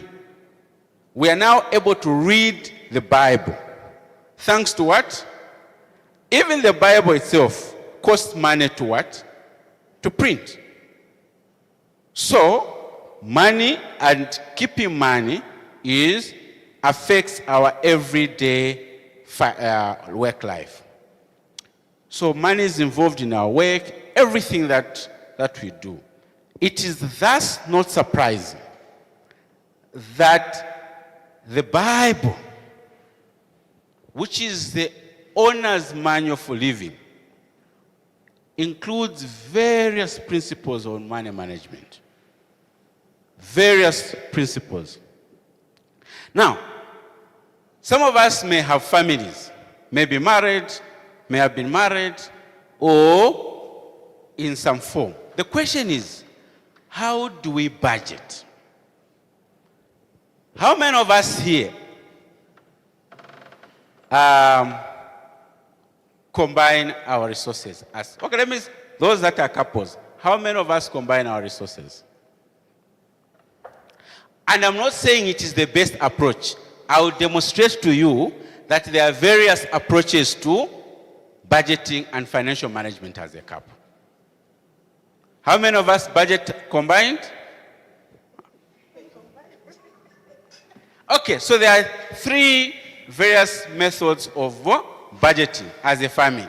The first one is where you combine your finances.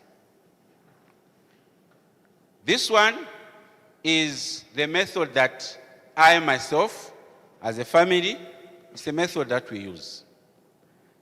We have an Excel sheet that has salary 1, salary 2. And then it comes tithe and offering, groceries, what, and then it goes on like that. And it's a rolling budget on a monthly basis. So right now, I don't know if we are on BZ, because you just hide those to my Excel. You move from month to month. So in this category, families put money together. They budget as a couple, they put it together. Then the second method is where finances are separate. This one, each one for himself, God for us all. Okay? Now, the other two, which is also the hybrid model, and this one, they're not so very different. Others may prefer to say, okay, you will pay rent. You will pay this and this. I will pay this and this and this. Even that is still fine, depending on how you agree as a family. It is still a good approach. The only danger to that approach is that if you want to do something as a combine, Then you must now agree to say how much is your contribution. Say, for example, you want to start contributing towards buying a plot, hypothetically. Then it becomes difficult now to say, now how do you allocate? Because under that method, the tricky thing is that when your partner has a salary increment, say my wife has a salary increment, if we have that approach, it will be very difficult for me to know that there's an increment this side. So you always assume that, oh, the salary is the same and the expenses are the same. Sometimes it becomes very difficult when there's a salary increment from this other side, it becomes difficult. Also, when you want to do something as a couple, you want to combine, no, let's buy a plot. We found a plot where in 10 miles. Oh, 10 miles, how much? Oh, we've negotiated, this person is saying 20,000 kwacha. Oh, okay. Then now how much do you contribute to that 10,000 kwacha as a couple? You say, okay, you, my friend, you contribute 1,000 kwacha every month. I'll contribute 800 kwacha. The other person is going to say, no, but you are contributing. I'm contributing more. You're contributing less. Then they're saying, no, but your salary is more than mine. So there, again, you can easily have, but the most important is to have a proper understanding on what you want to do. For us, the combined one is easier. Okay? When there's a salary increment, it's oh, my friend, I have a salary increment. But again, it requires transparency. Even in that method, you have a salary increment. You may not say. Okay? You may say, no, I don't have a salary increment. You know, so let's be transparent as families. So now, how do we budget? Now, I'll tell you that, you see the combined method, first before I go there, the combined method, it may also not be the best. Do you know why? Because if not well defined with the needs, each other's needs, you may find yourself frustrated. Let me explain why. You may find yourself frustrated because, let's say you want to do something. The other person may feel this one is more important than this one. So you need to understand the basics. So this is now where the first stage as a couple, start with the basics, right? Reel down to the basics, okay? What are your financial habits? Me, my friend, I love, what do you call this? I love yogurt, for example. Me, my mother is on a salary every month. Before we married, my mother in a salary every month of 1,000 kwacha. All those things need to be what? Disclosed ahead of time. You've ever seen those situations where they come, you come together, and then people start saying, from the time anakwatiliwa, or from the time they married, they even start blaming your wife, and the husband starts being blamed. Why? Because there was no full disclosure in the first place. My friend, this is my habit. It is important for that habit to be known by your friend. Okay? I have someone that I'm paying for in school. I'll give you an example. When we got married, I was paying for someone that from grade 10. That time, he was actually going to university. So there was full disclosure. We have this person that we are sending to school. As a result, even after we got married, that thing continued. I have protected my wife from being attacked that things have changed from the time they got married. So start with the basics. Understand each other's goals, habits, and desires. The other thing is, you need to have a common understanding on how now you are going to move forward. After now you bring all those things together, you now need to understand how do we move forward as a family. Okay? And then, also, you know, and this is what I say, women naturally have a thing where and I'm warning us men, that there are certain things that for women, those things are important. But for us men, they don't make sense. Are we together? They are important to them, but to us, they don't make sense. Like, my friend, we are in this crisis. You can't be talking about buying a carpet. But for her, the feel of, for example, of the home is important. We need to manage each other as couples. We need to understand and manage each other. If your partner is hesitant to make some of the changes, you may need to make changes. Now, marriage is unfortunately or fortunately is a place where you need to synchronize together. You hold strong positions about certain things. Your friend also holds certain positions about certain things. You need to compromise. Reach each other halfway. Not winner takes all. So the next thing is to determine your household needs.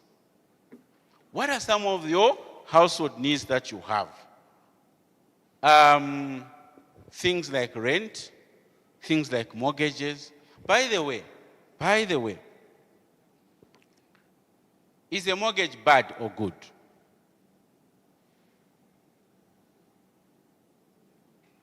There are certain ventures, such as rent to own. When you get rent to own, so you get a house and you are paying rentals slightly higher than normal, but after a certain period of time, that house becomes yours. The best, if you ask me, the best you can do. Rent to own. A mortgage has to be well calculated as a family. Because remember, on that component of your mortgage, you need to factor in that there are rentals. So if your mortgage, for example, is 5,000 kwacha every month, hypothetically, right? And your rentals is 3,500, that you would have been paying. You know how much you're paying for your mortgage? It's 1,500. I don't know if you get the logic. If your mortgage repayment is 5,000 kwacha, your rentals are 3,500. It means the amount that you are paying for your mortgage is only 1,500 on top. Because the other component, it means you are living in a rent-free house, and as a result, you have forgotten about it. So those are some of the issues that you need to discuss as a couple. What do you want to do, right? As a couple, prioritize your needs over your wants as you budget. Learn to let go of some of the habits that you were doing while you were single. When you are single, please know that you can do what you want with your money, but financial discipline starts when you are still single. Because guess what? When you now get married, marriage will feel like a burden. There's a time when my wife told me, on a sad note, my wife told me, no, before you married me, there were fruits in the house, in the fridge. The whole time, I used to have fruits. She's agreeing. In March, she used to have fruits in the house. But now I don't have fruits in the house. I said, no, no one is stopping you from buying the fruits. Because there's a budget for groceries, you know? And you yourself are the one that determines what is important and what is not important. If any of you has debt, by the way, as much as is possible, learn to be as debt-free as you can. And I'll repeat this. As much as is possible, learn to be as much possible as it is to be debt-free. There is good debt and there is bad debt. Right? If my employer has an internal loan scheme, and it is at 5%. It is at what percent? Or even 10%. My brother, my sister, my uncle, my father, get it. Get it. And I can show you that you can get that money and invest that money in a vehicle that earns more than the 10%. And you're in a positive variance. Anyone heard about the government bonds? Okay, she has heard the government bonds. Good. Government bonds are arguably the easiest way to make money or to earn a living. I'll tell you a story, a personal story. My dad retired in 2020. In 2020, Dad just called me and said, Sonny, I've been given a retrenchment letter. Abruptly. I've been given a retrenchment letter. Now, in my mind at that point, too many things started in my mind because I knew at that point that family responsibilities are now on me. Now, previously, I started having these conversations with Dad about the money market, about the bonds, the treasury bills, the fixed term deposits. He says, Sonny, we'll get there. But you see, the problem that I have with that, how do I get all that money? What if they lose that money? So I started explaining. Now, when the letter happened, I really invested a lot of time in educating my dad about the money market. You know why? Because I knew that my father has tried many businesses in his life and none has worked. I was never going to allow my dad to start a business in his retirement age. Part of the issues, the struggles that people go through is that you want now to start a business in your retirement age that you never did when you are working. When you were working, that's the time you could have taken the risks. You can even start a chicken business. You can even start the farm. You can even start, because at that point you can afford to lose that money. When you are in retirement, my brother, my sister, my uncle, my aunt, you cannot afford to start a business that you never did in your entire life. Unfortunately, we see a lot of our uncles, our fathers, our grandfathers. They get their pension, and what they do with that pension, they go buy a canter. Nufunamba mali lift. You go and buy a highest bus. Nufunamba ma lift. A business that you never did when you were working. So I knew that my dad, this one, it won't work.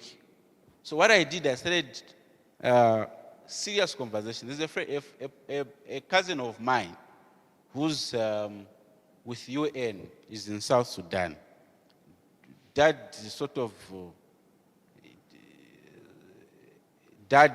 has a very good relationship with him. So I knew that if I have to convince Dad, we need to be the two of us that we need to convince. I successfully managed to convince my father to invest the money in government bonds.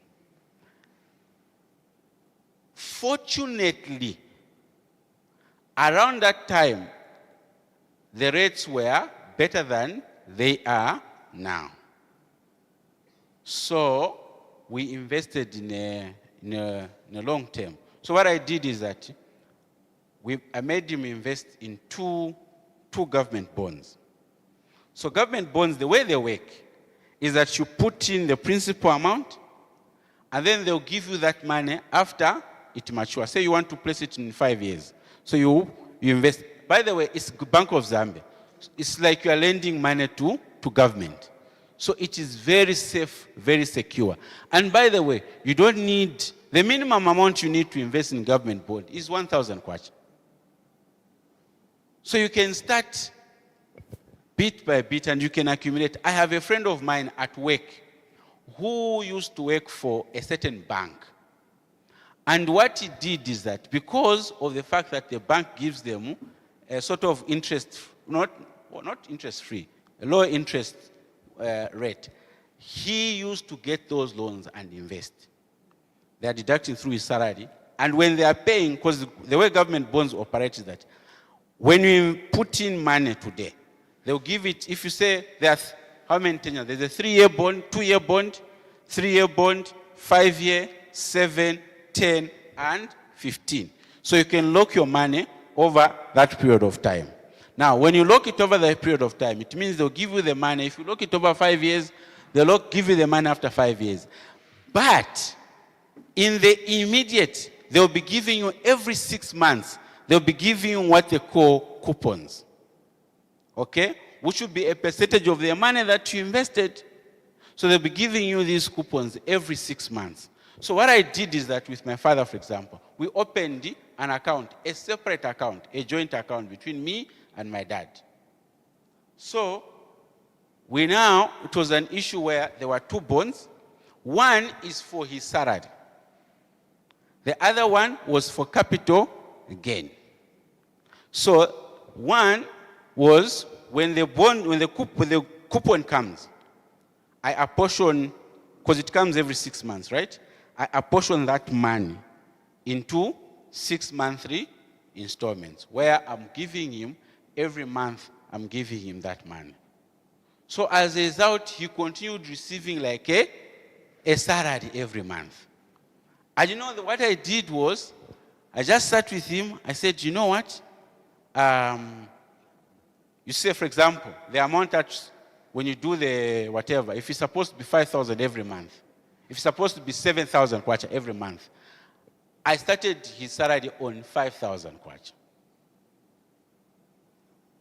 You understand why I did the 5,000 kwacha?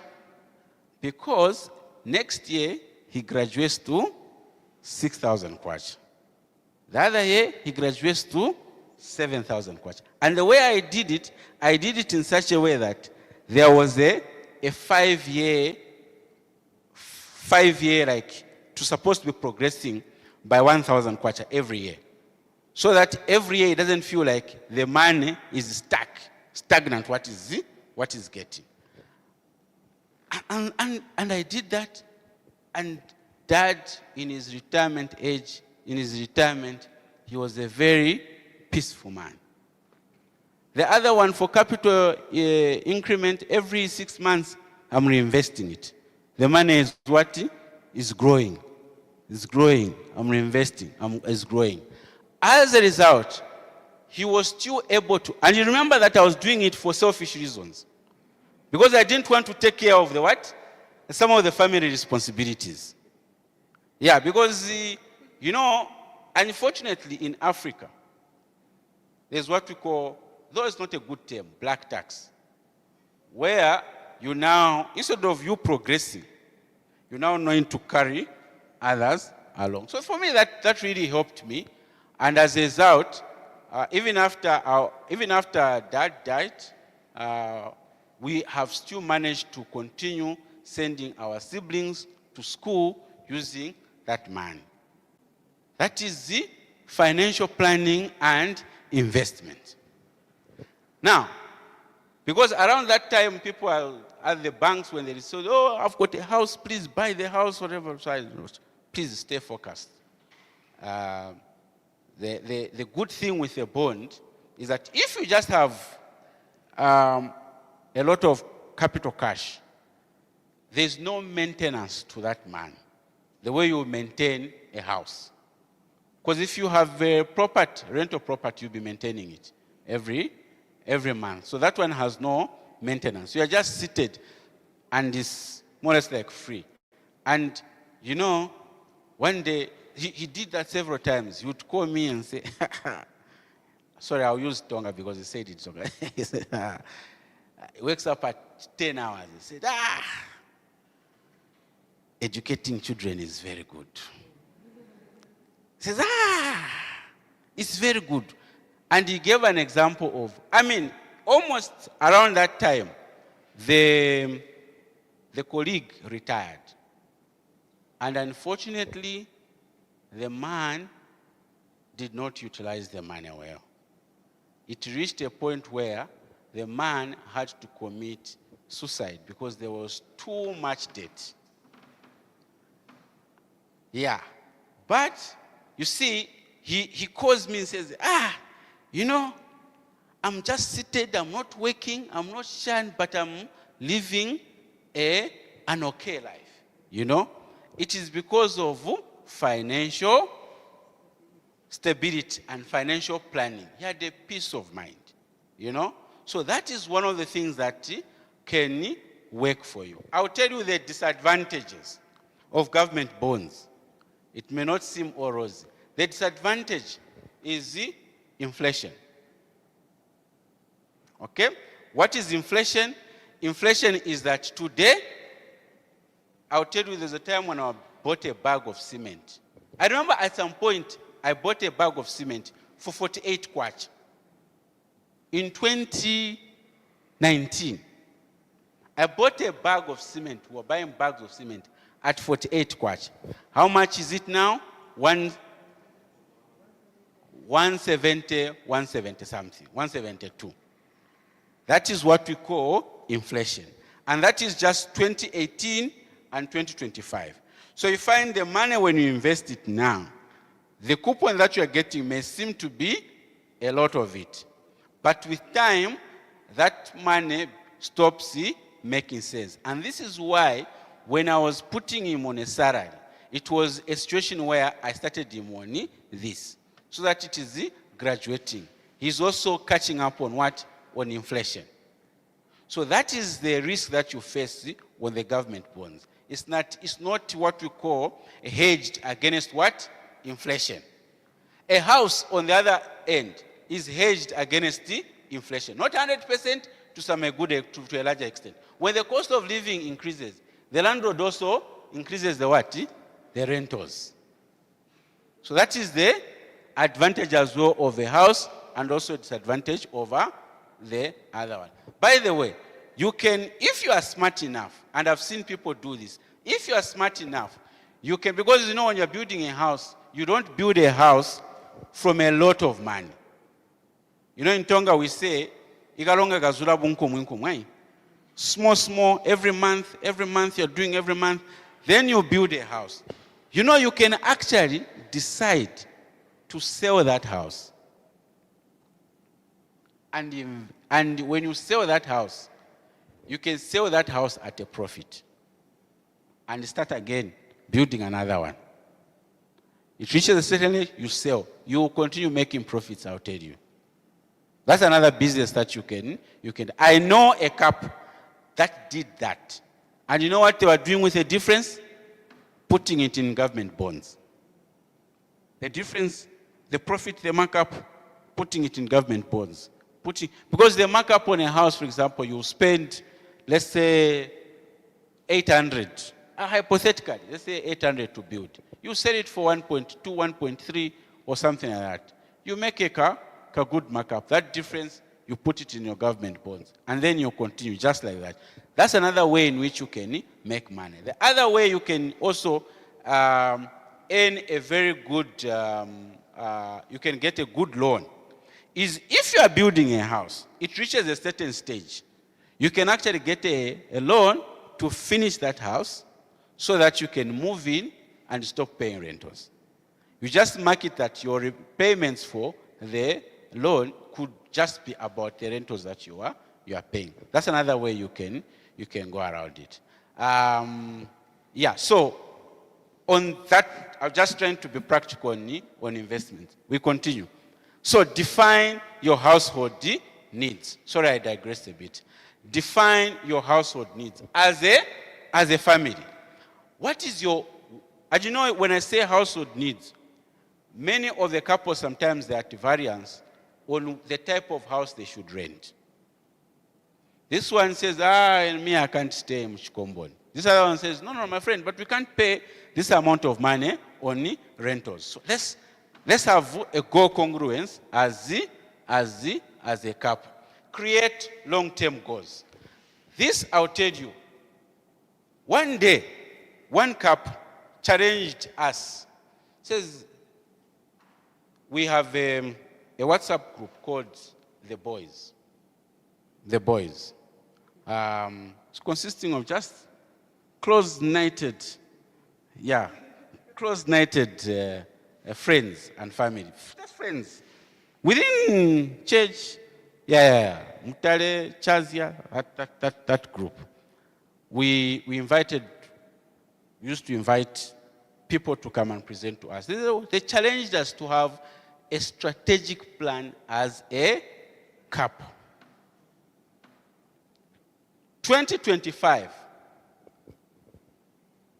when we started 2025, my wife and I sat down and said, what are, by the end of the year, what are some of the things that we want to achieve?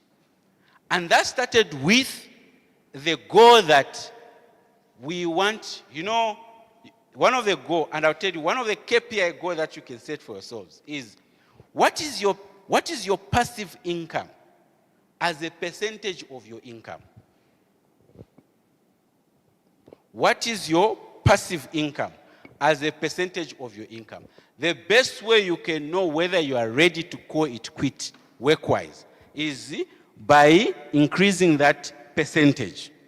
So if your percent is, for example, 10%, you can set a goal to say, by the time I am 50 years old, I must reach a level where my passive income, and when I say passive income is your income from your investments, from your whatever, maybe should be 80%. By the time you are 50, maybe 80% of your current earnings.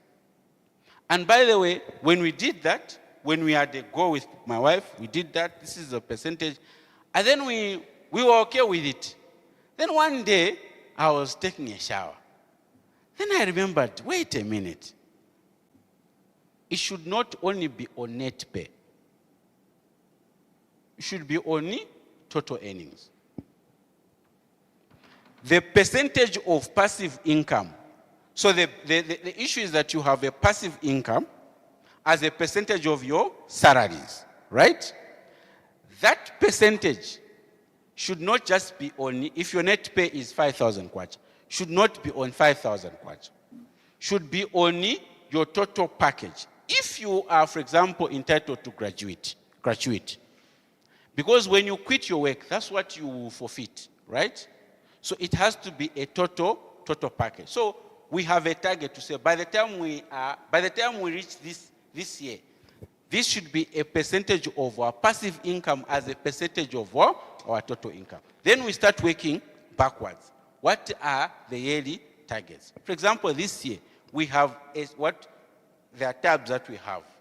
And there's a tab that we have called the family strategy. That is mirroring what we want to achieve long term, and then it is narrowed down to this year, what we want to achieve this year. So we are tracking it just like that. By the time we are in Q1, we should have at least hit, and the way we've done the katab is in such a way that at the bottom there, it shows this is what we have spent on there, and this is the budget against the various strategy items. And at the bottom there, there's a percentage completion. Now that percentage completion helps us track to say, by Q1, we should be at 25%. By the time we are midway, June ending, it should be 50%, 75%, 100%. At the end of the year, we review what didn't we do right, what did we not do. As a family, you must set long-term goals. I'll emphasize, if you want to build a house, or you want to ensure that you want to buy a car, you need to come together as a what? As a family and set your strategy. Now, it is important that you reach goal congruence on your long-term goals. I know some couples, others have said, no. The priority. You know that, by the way, there are some that believe, and it is true. If you invest in a business and the business is working well, it can well pay your rentals. and you may not need to build. The only thing about building is that it gives you security. But sometimes the amount of money you are locking in a house is a lot. If you are a businessman, that is too much money that you'll be locking in your house. So others, the wife is saying, no, my friend, we need to build a house. The husband is saying, there's no need. Look, if we take this money to the house, it will be sitting idle there. So we need to make this money. And the husband is even putting good projection, showing that actually, if we put this money in a business, it makes us more than the rentals that we are paying. So it makes sense for us not to build a house. So as a result, those two are in disagreements. So it is important that you have goal congruence. The church, Chainama, has a strategic plan. Why can't you have a strategic plan at family? One of the things that really challenged me is that when we were developing a strategic plan at workplace, I was heavily involved in that development of the strategic plan. Brother Siminimo was one of our consultants when we were doing the strategic plan. And I told myself, there's no way I can participate in a corporate strategy and develop that corporate strategy, and I don't have a strategy at family level. Because what is a strategic plan? It just spells out what you want to achieve in a long-term goal. What do you want to achieve as a couple? By the way, you can actually have 4 dimensions in a strategy. It's not about money. And I will emphasize, it's not about money. What is the strategy around the spiritual growth as a family? As a family, you can say spiritual growth, we want to reach this level in 5 years' time. You can even say, we want to make sure that we have read the entire Bible in 5 years' time. And then it trickles down to say, now, what do you need to do yearly to achieve that goal? And what you need to do on a monthly basis to achieve that goal? What you need to do on a daily basis to achieve that goal? It may be that you are saying, every day we'll be reading a chapter. And we have a family devotion. We'll be discussing that chapter as a family. In 5 years' time, you would have read the entire Bible. The other dimension is career. What is your strategy around your own career? Do you need to take yourself to school? Who needs to go to school? Last year, we sat down and we said, you know what? From the time we got married, the two of us with my wife, fortunately or unfortunately, I have been the one that has been studying the most. When my wife and I were met, I was studying my SCCA that time. After my SCCA, I did my another certification in internal audit. I did the certification in fraud examination. I did my master's. And then I asked my wife, you know what? I will be seen that I'm being greedy by your family. That me, I have been studying. You have not been studying. Again, it will have to be deliberate. In your strategy, what do you want to do? What do you want to be as a family?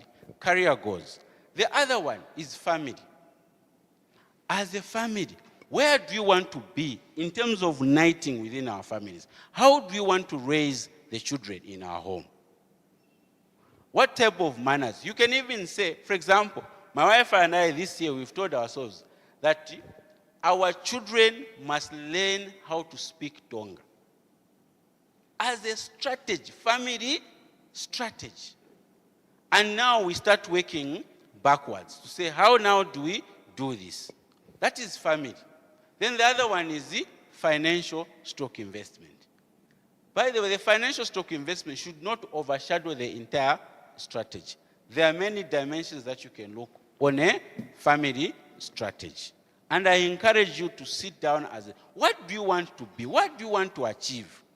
From the career point of view, from the family point of view, from the spiritual point of view, and from the financial. These 4 dimensions are arguably the most important dimension in your life. If you can manage to tackle these, You're good. You're good to go. Address individual needs.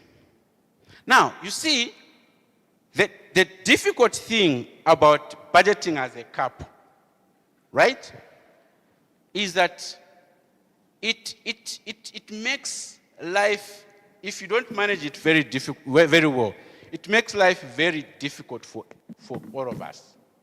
For example, there was a time when my wife and I were, then she just says, you know what, I think this thing is not working for me. Because I want to do this, I can't because the budget is limited. I want to do this for myself, but I can't because it's limited. So what we did is that we introduced an allowance on the budget. Each one of us, me and my wife, we have an allowance on the budget. And that allowance, you are not accountable with what you do with that allowance. You do as you wish. That way, it gives the breathing space. You can even say, oh, this allowance this month, me, I want to do this with this allowance. And I dare say, as men, even if, and I would hold myself like this, even if you are earning more, your wife should have a higher allowance than you. I dare say, your wife should have a higher allowance than you. She has many needs than me. Us men, we are very basic. Actually, we have to get reminded, no, sweetie Yoshua, this shoe you are embarrassing me. But it's working, you know? So have an allowance that you should put in your, if you are going to go the combined route, okay? And you're not accountable to your partner how you are using that allowance, okay? Also, listen to your partner. I was talking about, you know, women, there's a term, I remember listening to a sermon by, I don't know if some of us have listened to John Nixon, did 2 series of sermons.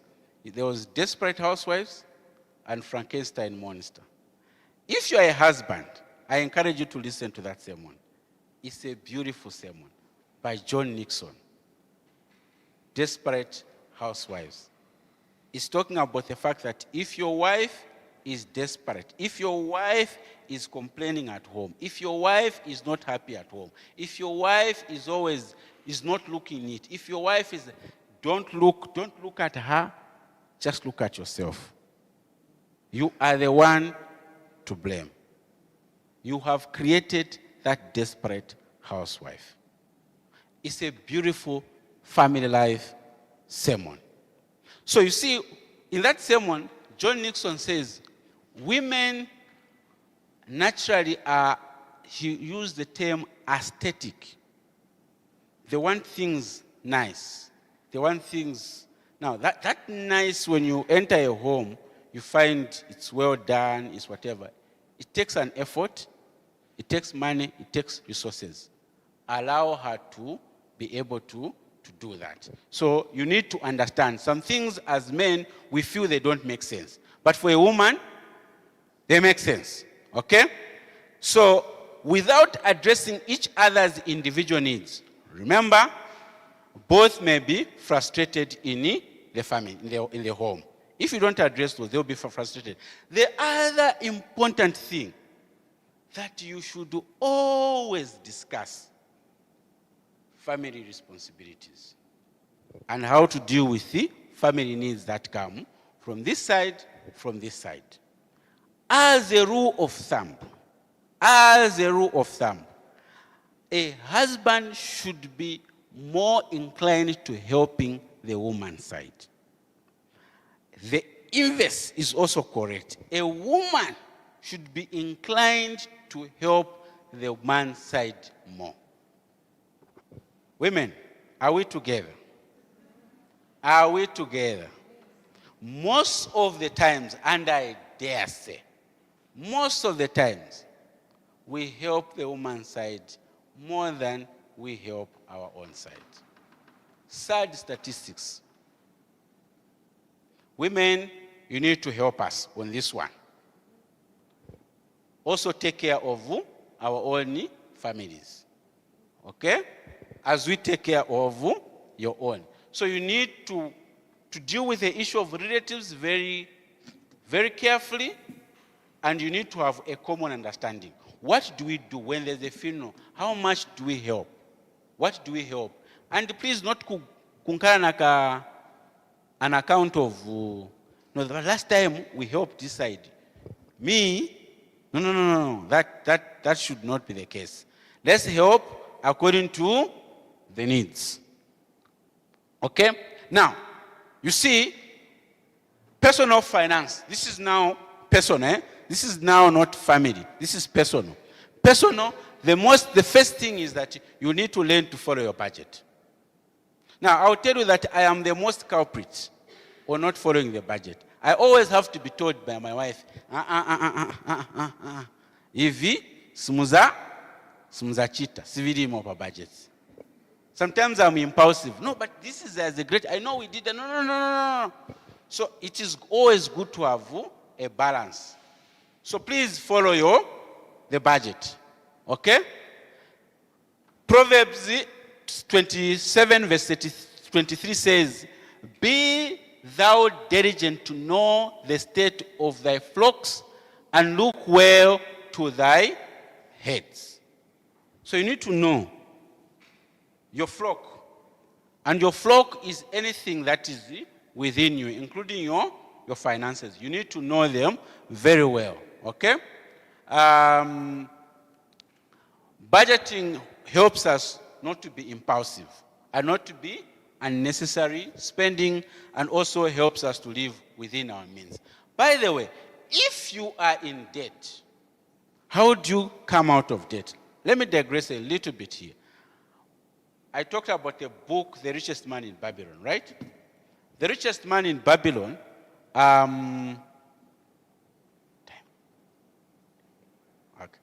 the richest man in Babylon has talks about how to reduce debt. So if you have debt, you have multiple people that you owe money, right? List them down. And every month, commit something to each one of them. Don't prioritize you. List them down and start sorting them out evenly. Before you know it, because you need to keep each one of them happy, that you are thinking about them, regardless of how small the amount that you are paying. You are paying bit by bit. As much as is possible, please, brothers and sisters, avoid what? Avoid bad debt. I'm not saying avoid debt. Avoid this debt which is good. If you have an advance punchito, get it. That's free source of capital. There's a time when I got an advance punchito, and then I joined a certain organization, and then I got an advance. Then they told me I got it in 3 months. They said, but the policy is 6 months. I said, yes, it is 6 months, but I will pay it in 3 months. Do you know why? The monthly savings that we were making as a family was equivalent to what was being deducted on a monthly basis for a 3 months period. So instead of saving every month, up to the 3rd month, we just decided to get an advance and then just started paying normal. Life continued as normal. Because if you get it in 6 months, it will distort your earnings and your budget. So make sure that you can get, that's free income. So after you follow the budget properly, you need to tithe faithfully. This, I don't need to emphasize, right? The aspect of giving. Blessed is the hand that what? That giveth. Okay? So let us give. And including our relatives. Avoid unnecessary borrowing. And the word is unnecessary. If it is to an investment, please, as much as is possible, borrow it. But you need to properly budget for it. Okay? The Bible tells us in Proverbs 22 verse 7 that the rich ruleth over the poor. The borrower is a servant to the what? To the lender. As much as is possible, avoid debt. Okay? Don't take high interest loans where it is unnecessary. This I have emphasized several times. As much as is possible, make sure that you live within your means. Save before spending. Now, you see, when you read The Richest Man in Babylon, sorry I'll be referring to this book really, I'm like, where have I been not to have read this book? The Richest Man in Babylon says, at the very minimum, no matter how low you earn, save a 10%. And that 10% should not be saved to sit, to say no, because I've been told to save. It is saved to sit. It should be saved and invested. You can be doing something. It was interesting. One day, I've always felt that when you invest in government bonds, the coupons are for investing, if you want to invest. Someone challenged me, if you are building, that is another way of investing. The coupons, you are taking them to building a house. That's an investment as well. It doesn't need to be reinvested back into the government bonds. So make sure that you save before spending. 10%. If you can save 10%, then you are on your way towards it. And 10% is the minimum. You can save more and invest more in something. By the way, there's an interesting theory. When you read Matthew chapter 25, 14 to 30, the parable of the talents, the first had how many? 5 talents, right? The second one, how many? 3. The other one had 1. What happened to the one that had 5? He grew the 5 and created another 5, right? The one who had 3 grew it and made it what? 3. What happened to the 1? He buried it. Here is the lesson behind that. If you don't invest, you are not a good steward. Matthew, that parable of the talents, it tells us that you should invest to grow the man. Don't get that and spend all, or save up. Remember I said save up 10%? Don't save up and put it. No. You are as good as the one that had 1 talent, because you got that and put it. Let that money grow. There are various investment growth opportunities. You can even talk about what are those things called? The African Life Financial Services is writing what do you call this? A trust. What do you call this? What you call? Unit trust, yes. You can open a unit trust account. I will show you in the afternoon how you can even open a unit trust account, right? Where you can be throwing in your 500 kwachas every month, your 250 kwacha, your 100 kwachas. You are just throwing it there. Before you know it, that money is what? Is growing. Because what these guys do is that they get money together, all the money together, and they invest that money for you. So they are getting your money, his money, my money, all of us is money, and they're able to invest it together. You don't need a lot of it to be able to, and you can be doing it deliberately on a monthly basis. Well, we'll talk about it in the afternoon, the unit trust. Very simple, very easy way of going around, and you can determine which vehicle they can use it. You can even decide to say, okay, invest it in an offshore account. By the way, if you have money, by just converting your kwacha in US dollar, you have invested. I'll show you in the afternoon. Just dollar. Just get $1. By the way, the other investment vehicle is I'll tell you. Last year, I had some money that I had put aside, that I was putting aside for a certain thing that I was about to buy, that we were about to buy as a family. You know what you know what we did?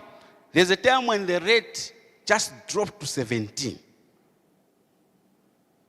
Exchange rate, dropped to 17. And being a clever guy, I said, no, Bank of Zambia has pumped in dollars into the economy. And as a result, they have affected the exchange rate. I got money somewhere, including an advance, Kunchito. Got that money and went and bought dollars and kept them at home. Hello? I kept them at where? At home. And then after keeping them at home, I kept them at home every day.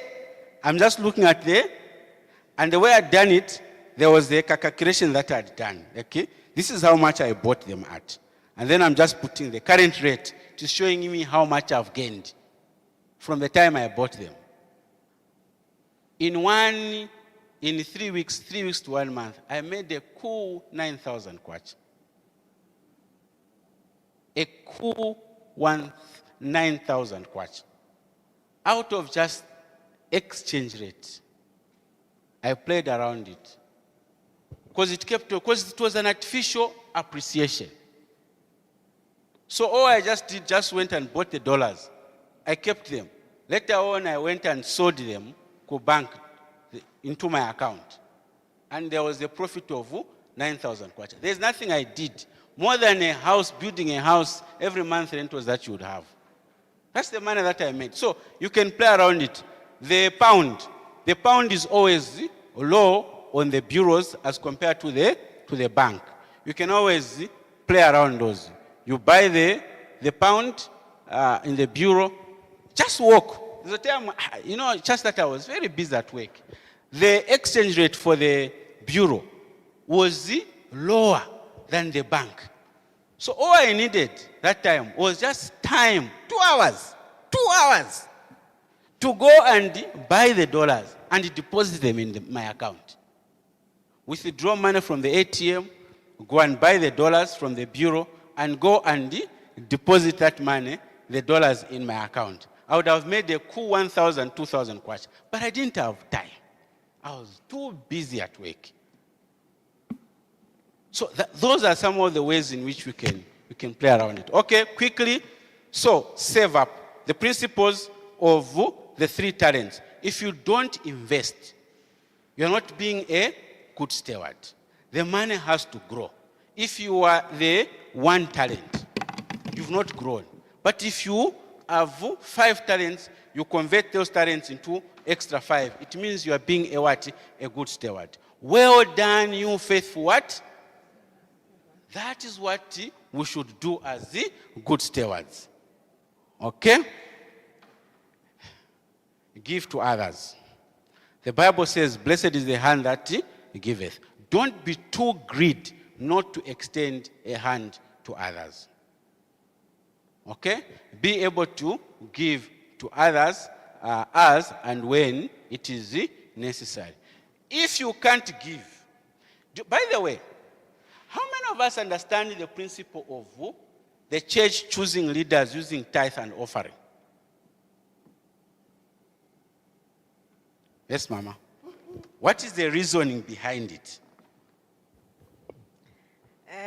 The reasoning behind it is that if you are not faithful to your Creator, if you are not faithful, yes, to your Creator, how can you be faithful to your fellow man?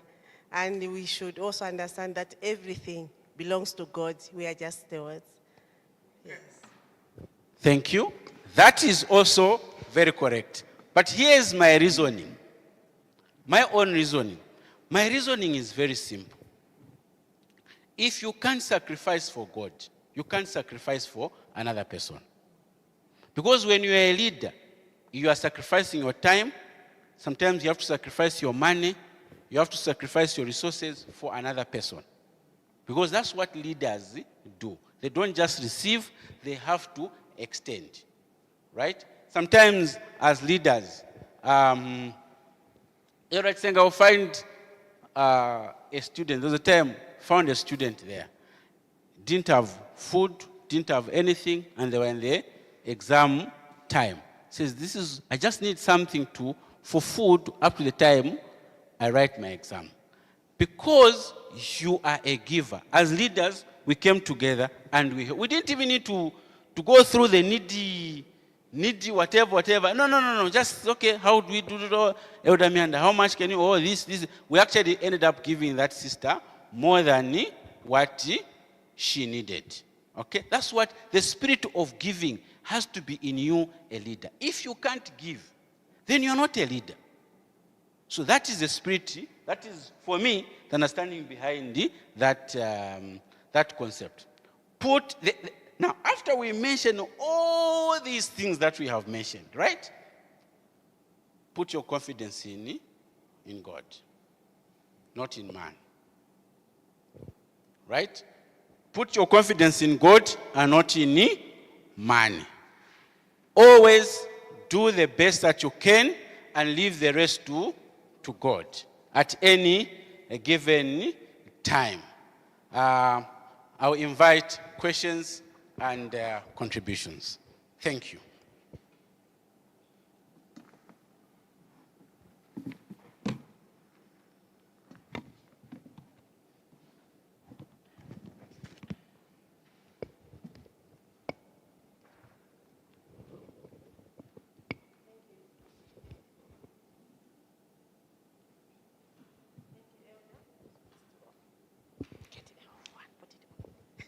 Thank you, Elder.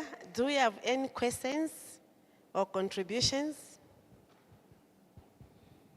Money is everything. Without money, you can't do anything. Right? Yes. I've seen 2 hands. Is there another hand? Okay. Who began? There's another one here. We'll begin with our sister here, then to Konichitaro, that side. Oh, there's another one behind. Yes, let's start with our sister. Put it. Okay.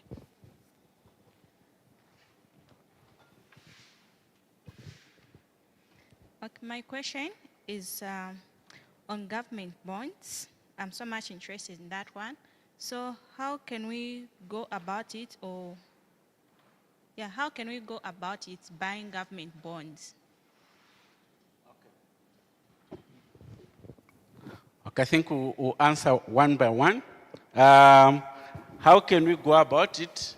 It is very, very, very, very, very, very, very, very simple. You go to the Bank of Zambia website, okay? Go to the Bank of Zambia website, or when you go there, you go to government bonds, stocks, treasury bills, and then you go to BOZ online, and then you create an account. It's the way you create your Gmail, your whatever account, if you're logging in, whatever, you create that. It will ask you for the certified copy of your NRC, your signature card. You put on a piece of paper, you do a signature, then you take a photo of it. You have to upload it somewhere there. What else? Just, I think a photo as well. I can't remember the other requirements. But it is a very easy process. All you need to have is your an email address, because that's the one that you'll be using to log in there. Then when you create that account, somewhere within that, by the way, it's a very easy process. Just go to Bank of Zambia, click BOZ online, and then you go create an account. As long as you have an email address, you follow through the steps, you fill in your name, your date of birth, your whatever and everything. Then there'll be a part where it will ask you to put your account, your account number, bank account number. Then you create that bank account number, and it will be linked to your Bank of Zambia account, such that every time you participate in the government bond, after you create it, then it will do some verifying that comes around. For example, if you want to log in, right? You put in your email address and your password, then it would send a PIN to your email address for you to log in your account. A PIN will be maybe 6 letters, 6 words, 64, 61, 6 star, whatever, 9, whatever, 04, 0, whatever. Then you pin in there, then you log in. Then how you participate is also another easy process. You log in there. The way Bank of Zambia does it, that every month they open the bonds up for auction. So there's a period, so you can go to the Bank of Zambia. You can even Google type bond calendar. Okay? So when they say our auction date is the 14th, for example, just last week, on Friday, that was the auction date. So bids they opened up for bids on Monday to Thursday, 14th. So you can participate, you can bid whatever amount that you have. For example, you want to invest 10,000 kwacha, right? When you log in there, you know the week in which they're opening by looking at those dates that they publish. By the way, when they publish to say the auction date is the 14th, meaning it is the Friday, meaning that week within the 14th, it is open. It only closes on Thursday, 14th. Then you can, when you log in there, if you want to put 10,000 kwacha over a 5-year bond or a 3-year bond, depending, you just go there, you navigate there, auction, participate, auction, within your account. Then it take you where you click the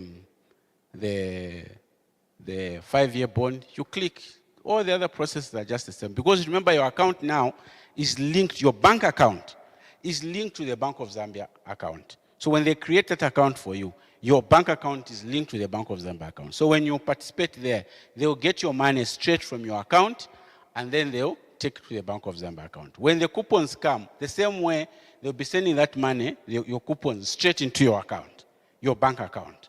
So it is it's pretty straightforward. Then the other caveat is that you have to participate in what we call non-competitive. So what Bank of Zambia decided is that they said, look, for you and me, right? If you want to, because it's an auction. It's a normal auction, like you want to buy a car at 10,000 kwacha reserve price. This one, whatever says, this one says this. But what they have done is that for you and me, who have monies less than 500,000 kwacha, who will participate under non-competitive. What that means is that your job is just to say, I have 10,000 kwacha, I have 50,000, 400,000 kwacha. Then the rate that they'll give you is the rate for what we call the medium, or those that have participated. What is the average rate? Then, because if they make it competitive, it means when you put to say a 5-year bond, 20%, right? NAPSA, who have huge sums of money, they will just, because the Bank of Zambia says, they will say maybe we want 1.1 billion. Then NAPSA will just say, okay, as we have 1.1 billion, and the rate is 19%. But if you put 20%, it means you lose out. So they have done a non-competitive for you and me who don't need to compete with the big institutions. So whatever that you are going to participate, the rate, they are going to give it for you, and you are guaranteed that your bid will go through. And then the money will be deducted on Monday, Tuesday, Wednesday from your account, and then every 6 months they'll be throwing money into your account as the coupons. They have made it life easier now.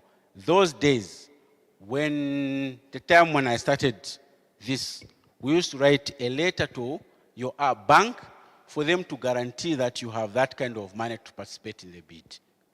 So it was a complicated process. Now it's even an easier process online. So it is pretty easy. Suffice to say, and I say suffice to say, if you require any questions or guidance on how to go about it, we can sit with you and we can always guide you on how to go around it.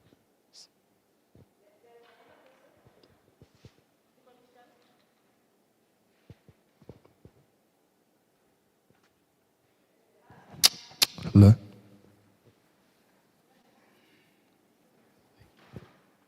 Good afternoon, everyone. My question springs from what the presenter had highlighted on the aspect of budgeting as a couple out of interest and probably for the interest of the house.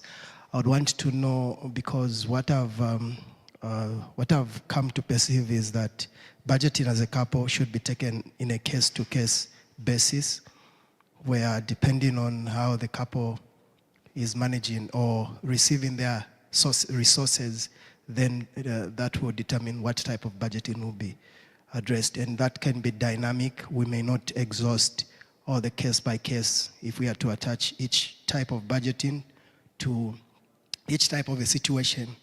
But out of interest, I would want to pick 3 areas where maybe the presenter and even the house can provide input, where a partner is not faithful in terms of tithe and offerings. Probably they are not believers, and they are not interested in tithing. Which kind of budgeting is appropriate? The second scenario is where one partner is in formal employment, the salary is fixed and known, but the other partner is in business where not all days may be Sabbaths. Sometimes things may not work out even for a longer period of time. The other case scenario would be a situation where one partner is saving a loan, which is a long period, which maybe they incurred even before marriage.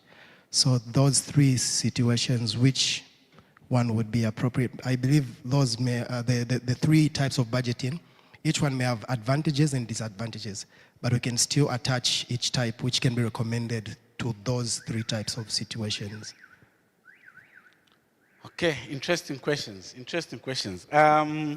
When one partner is not faithful in their tithes in their tithes and offerings, look, there's no one size. The basic thing is there's no one size fits all budgeting method. Just because it is working for us does not mean it can work. By the way, when I started the combined budgeting, I remember meeting my friends that were telling me, because as a man, you need to have a side income somewhere, because she will still expect you to provide beyond and above the budget line, beyond and above the budget. But you see, the most important thing is to be transparent. There are times when, for example, my wife would upfrontly say we don't have money. Someone wants to ask something, we don't have money, because she knows the financial status. So in terms of if one is not faithful in their tithes and offerings, it also depends. You can also do a combined one. You can do a separate one. But here's another interesting thing. You can actually do a combined one when one is not faithful in their tithes and offerings. Let me tell you how. When you put the monies together, when you put the budget together, make sure that the figure for tithe and offering encompasses both incomes. I don't know if you're getting the point. If my salary is 1,000, the other person's salary is 1,000, on the budget in there, on the expenses, the tithe and offering that should be there should not be my tithe and offering, should be our tithe and offering. That's the other way in which you can go around it. But if the student insists, no, but me, don't put it there, it's still okay, because remember, the issues of spiritualism and the issues of faith, we are at different levels. You have a duty, however, as a husband and as a wife, to ensure that you are all on common purpose. Remember, the Bible says, can 2 walk together? Unless they what? They agree. We need to have a common understanding on some of our belief systems as a couple. Yeah? You can, under that budget, under that method, you can even also do separate one. When you say, you will be contributing this component, me, I'll be contributing this component. I know certain couples that also do it in such a way that each one contributes a certain amount and pay certain expenses. And part of the expenses that one pays, for example, is the tithe and offering. The other one says, okay, me, I'll be meeting the tithe and offering. You'll be doing this, you'll be doing this, you'll be doing this, you'll be doing this. So, sort of, but it purely depends. Also, when there's the irregular income, you can say for the regular income one that we have as regular income, that is the, because remember, in any household, there are fixed and variable costs. You can say the fixed costs will be met by, if you are doing combined budget, that is, the fixed cost ones will be met by a regular salary. Then the variable ones, for example, where you are investing, will be met by this income that comes once off, and that is also not determined. That's another way you can go around. Say, okay, if we are doing any investment, if you are maybe paying towards the plot, or just something that you are doing, you are paying towards unit trust, you are saying, okay, this money that I'll be getting on an irregular basis, that's the money that will be going to the unit trust, because it's not well defined. So it depends as well there. There are different budget methodologies. It depends on what fits. There is no one size fits all approach to budgeting. Then the other third one was about, just remind me. Loan, yeah. So remember, when you agree as a couple to say, what are some of the basics? When you start, you need to know the loan also. Obligations. I mentioned the issue of obligations. I mentioned the issue of supporting parents. I mentioned the issue of supporting school fees or anything, including the loan. Those are some of the issues that we should be upfront in the beginning. And in your income, you need to be take that into account, that this is the only income that we have. The loan amount is being deducted at source, or we are paying it. So we as a couple, we need to agree that we are settling this bill, even if it was obtained before we got married. So this is part of understanding what is the past and how do we handle the past as a couple. You should not at any given time disregard that loan that someone got before. You should accept it as a husband. You should accept it as a wife. They may have been careless at the time when they were getting it, but it is what it is. They may have invested properly. It is what it is. You need to take it as a couple.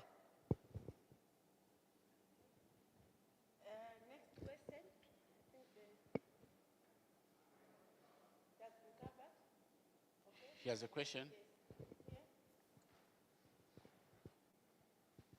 Yes, thank you very much. Very interesting topics and conversations have been highly edified, and I appreciate. Just maybe, I know you stressed quite a lot on government bonds. My maybe sort of question for you would be, you did mention something about depreciation. You know, over time, your kwacha today will be less than it is tomorrow. Have you, in your own experience, found another way, another alternative way to invest that sort of hedges your funds? I haven't explored stocks myself, but I'm thinking of ways I can invest. You know, if you had $1 million today, would you put all of it in government bonds, or you would, you know, sort of split it, like something like that? So I just want you to touch on that. Then the last is just a comment. I think the presentation from all the speakers has been good.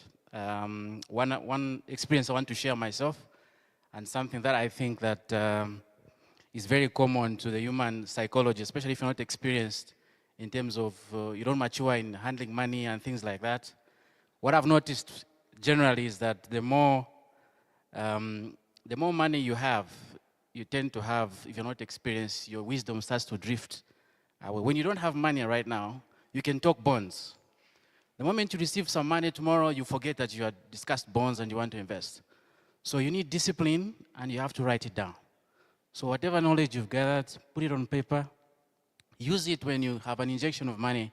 Because all of this that we've discussed, I can guarantee you, if someone sends you 200,000 kwacha tomorrow, you want to go buy a Corolla, I need this, I need that. Then when you're done spending, then you remember, oh, I learned about bonds. So that's the nature of life. We need to really take note. Thank you. Thank you. Depreciation of the currency. There are various methods in which we can hedge against depreciation of the currency. I always say, when you are working and you stumble upon money, gratuity or anything and everything, that is the money that you should do, invest. And whatever return is coming from those investments, for example, government bonds, reinvest it. That's another way of hedging against the inflation. That is if you are working. If you are not working, the other way to hedge against the inflation is to say, okay, a certain component I will be spending, a certain component I'll be reinvesting. The compound, and I dare say again, the compound effect of compounding, you invest and then it is reinvesting, is priceless. Because remember, you earn the interest and then you invest the interest. The interest is interest on the interest, right? And it will compound again when you whatever gain so it compounds and it continues maturing. So that is another way of hedging it. Then the other way of hedging it, and I think I'll talk about it in the afternoon, unit trust. When you go to the unit trust, the good thing with unit trust is that you and me don't need to spend much time analyzing which one is the best performing investment. The unit trusts themselves, they'll be able to give you a brochure to see the performance of the fund, where it has performed better, where it is performing better. And as a result, you can even say, okay, I think I'll go in the stocks. There are advantages and disadvantages in stocks. The advantages with stocks is that when you buy a share now, whenever you would want, for example, I know a friend of mine that bought in CEC. By the time they bought when we were in university. Right now, the share has more than tripled, 4 times the share price. And they continue getting dividends as if they have bought at the current share price. So that's another way, another advantage on stocks. So stocks are also good, but the issue with stocks is that the income is not regular, 1. 2, it's also not predictable. You don't know the fundamentals on the market. Remember the time when Zambif, there was a thing about them, the same Nyola or something, the sales for Zambif went down. If you have, and as a result they made losses maybe that time, if you have invested in Hungry Lion, for example, if Hungry Lion was listed, right now there's the issue of feces in whatever, and people are shining away from Hungry Lion a bit. So within that period of time, Hungry Lion may make a loss, and as a result you may be impacted by management decisions, by all those things. So that is also another disadvantage on the stocks. The other disadvantage on stocks is that it is very difficult to dispose of when you want to sell. Unfortunately, our economy has not matured enough to be able to trade in stocks, sell, buy easily. The only main players that are buying and selling stocks are the unit trusts. So that is also another disadvantage. The other way in which you can hedge against inflation, my brother, dollar. If you have money, you can just simply buy dollar and keep. Or you go to the unit trust, then you tell them, my investment should be in offshore investment. Offshore investment meaning it will be converted into dollar and they do offshore. So you and me have no capacity to invest offshore right now. But because the unit trust puts money together, they have the muscle power to invest offshore. For example, Mpire Trust. Mpire Trust has got beautiful offshore investment. So you can do that. But again, and I always say, if you have, let's say, 100,000 kwacha, or even 50,000, or even 10,000 kwacha, sometimes you are better off, if you want to invest in government bonds, treasury bills, sometimes you are better off going it alone than going through the unit trust. Do you know why? Because there's management fee for the unit trust. So it will eat your earnings. So you're better off going it alone. But I'll do more presentation on the unit trust in the afternoon. Thank you. Thank you so much, Elder Mianda. I had to cut him because it's time for lunch. In Bemba we say akabomba kabye kamunda. So we need some energy. So when we come back in the afternoon, I might give Elder Mianda a few minutes, I might.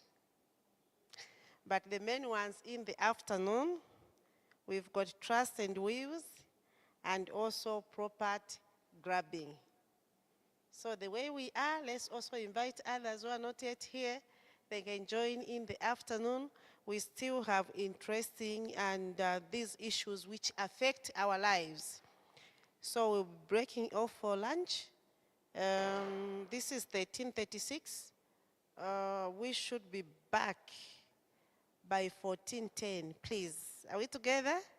Yes. It's not that maybe you're going out, you start setting tables, no, the things are already done. So it's just washing hands, we pick our food, we eat, then we come back so that we can finish our lessons.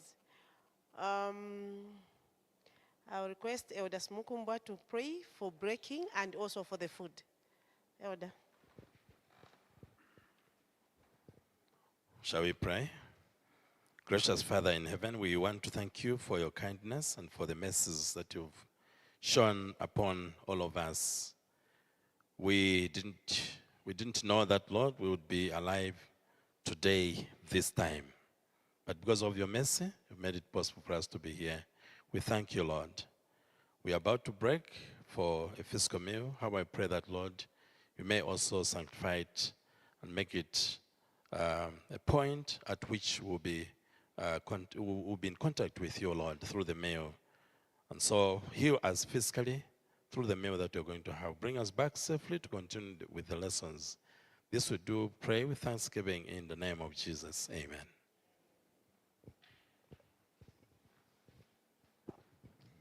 Thank you so much. We can break. The lunch is being served from the tent that side.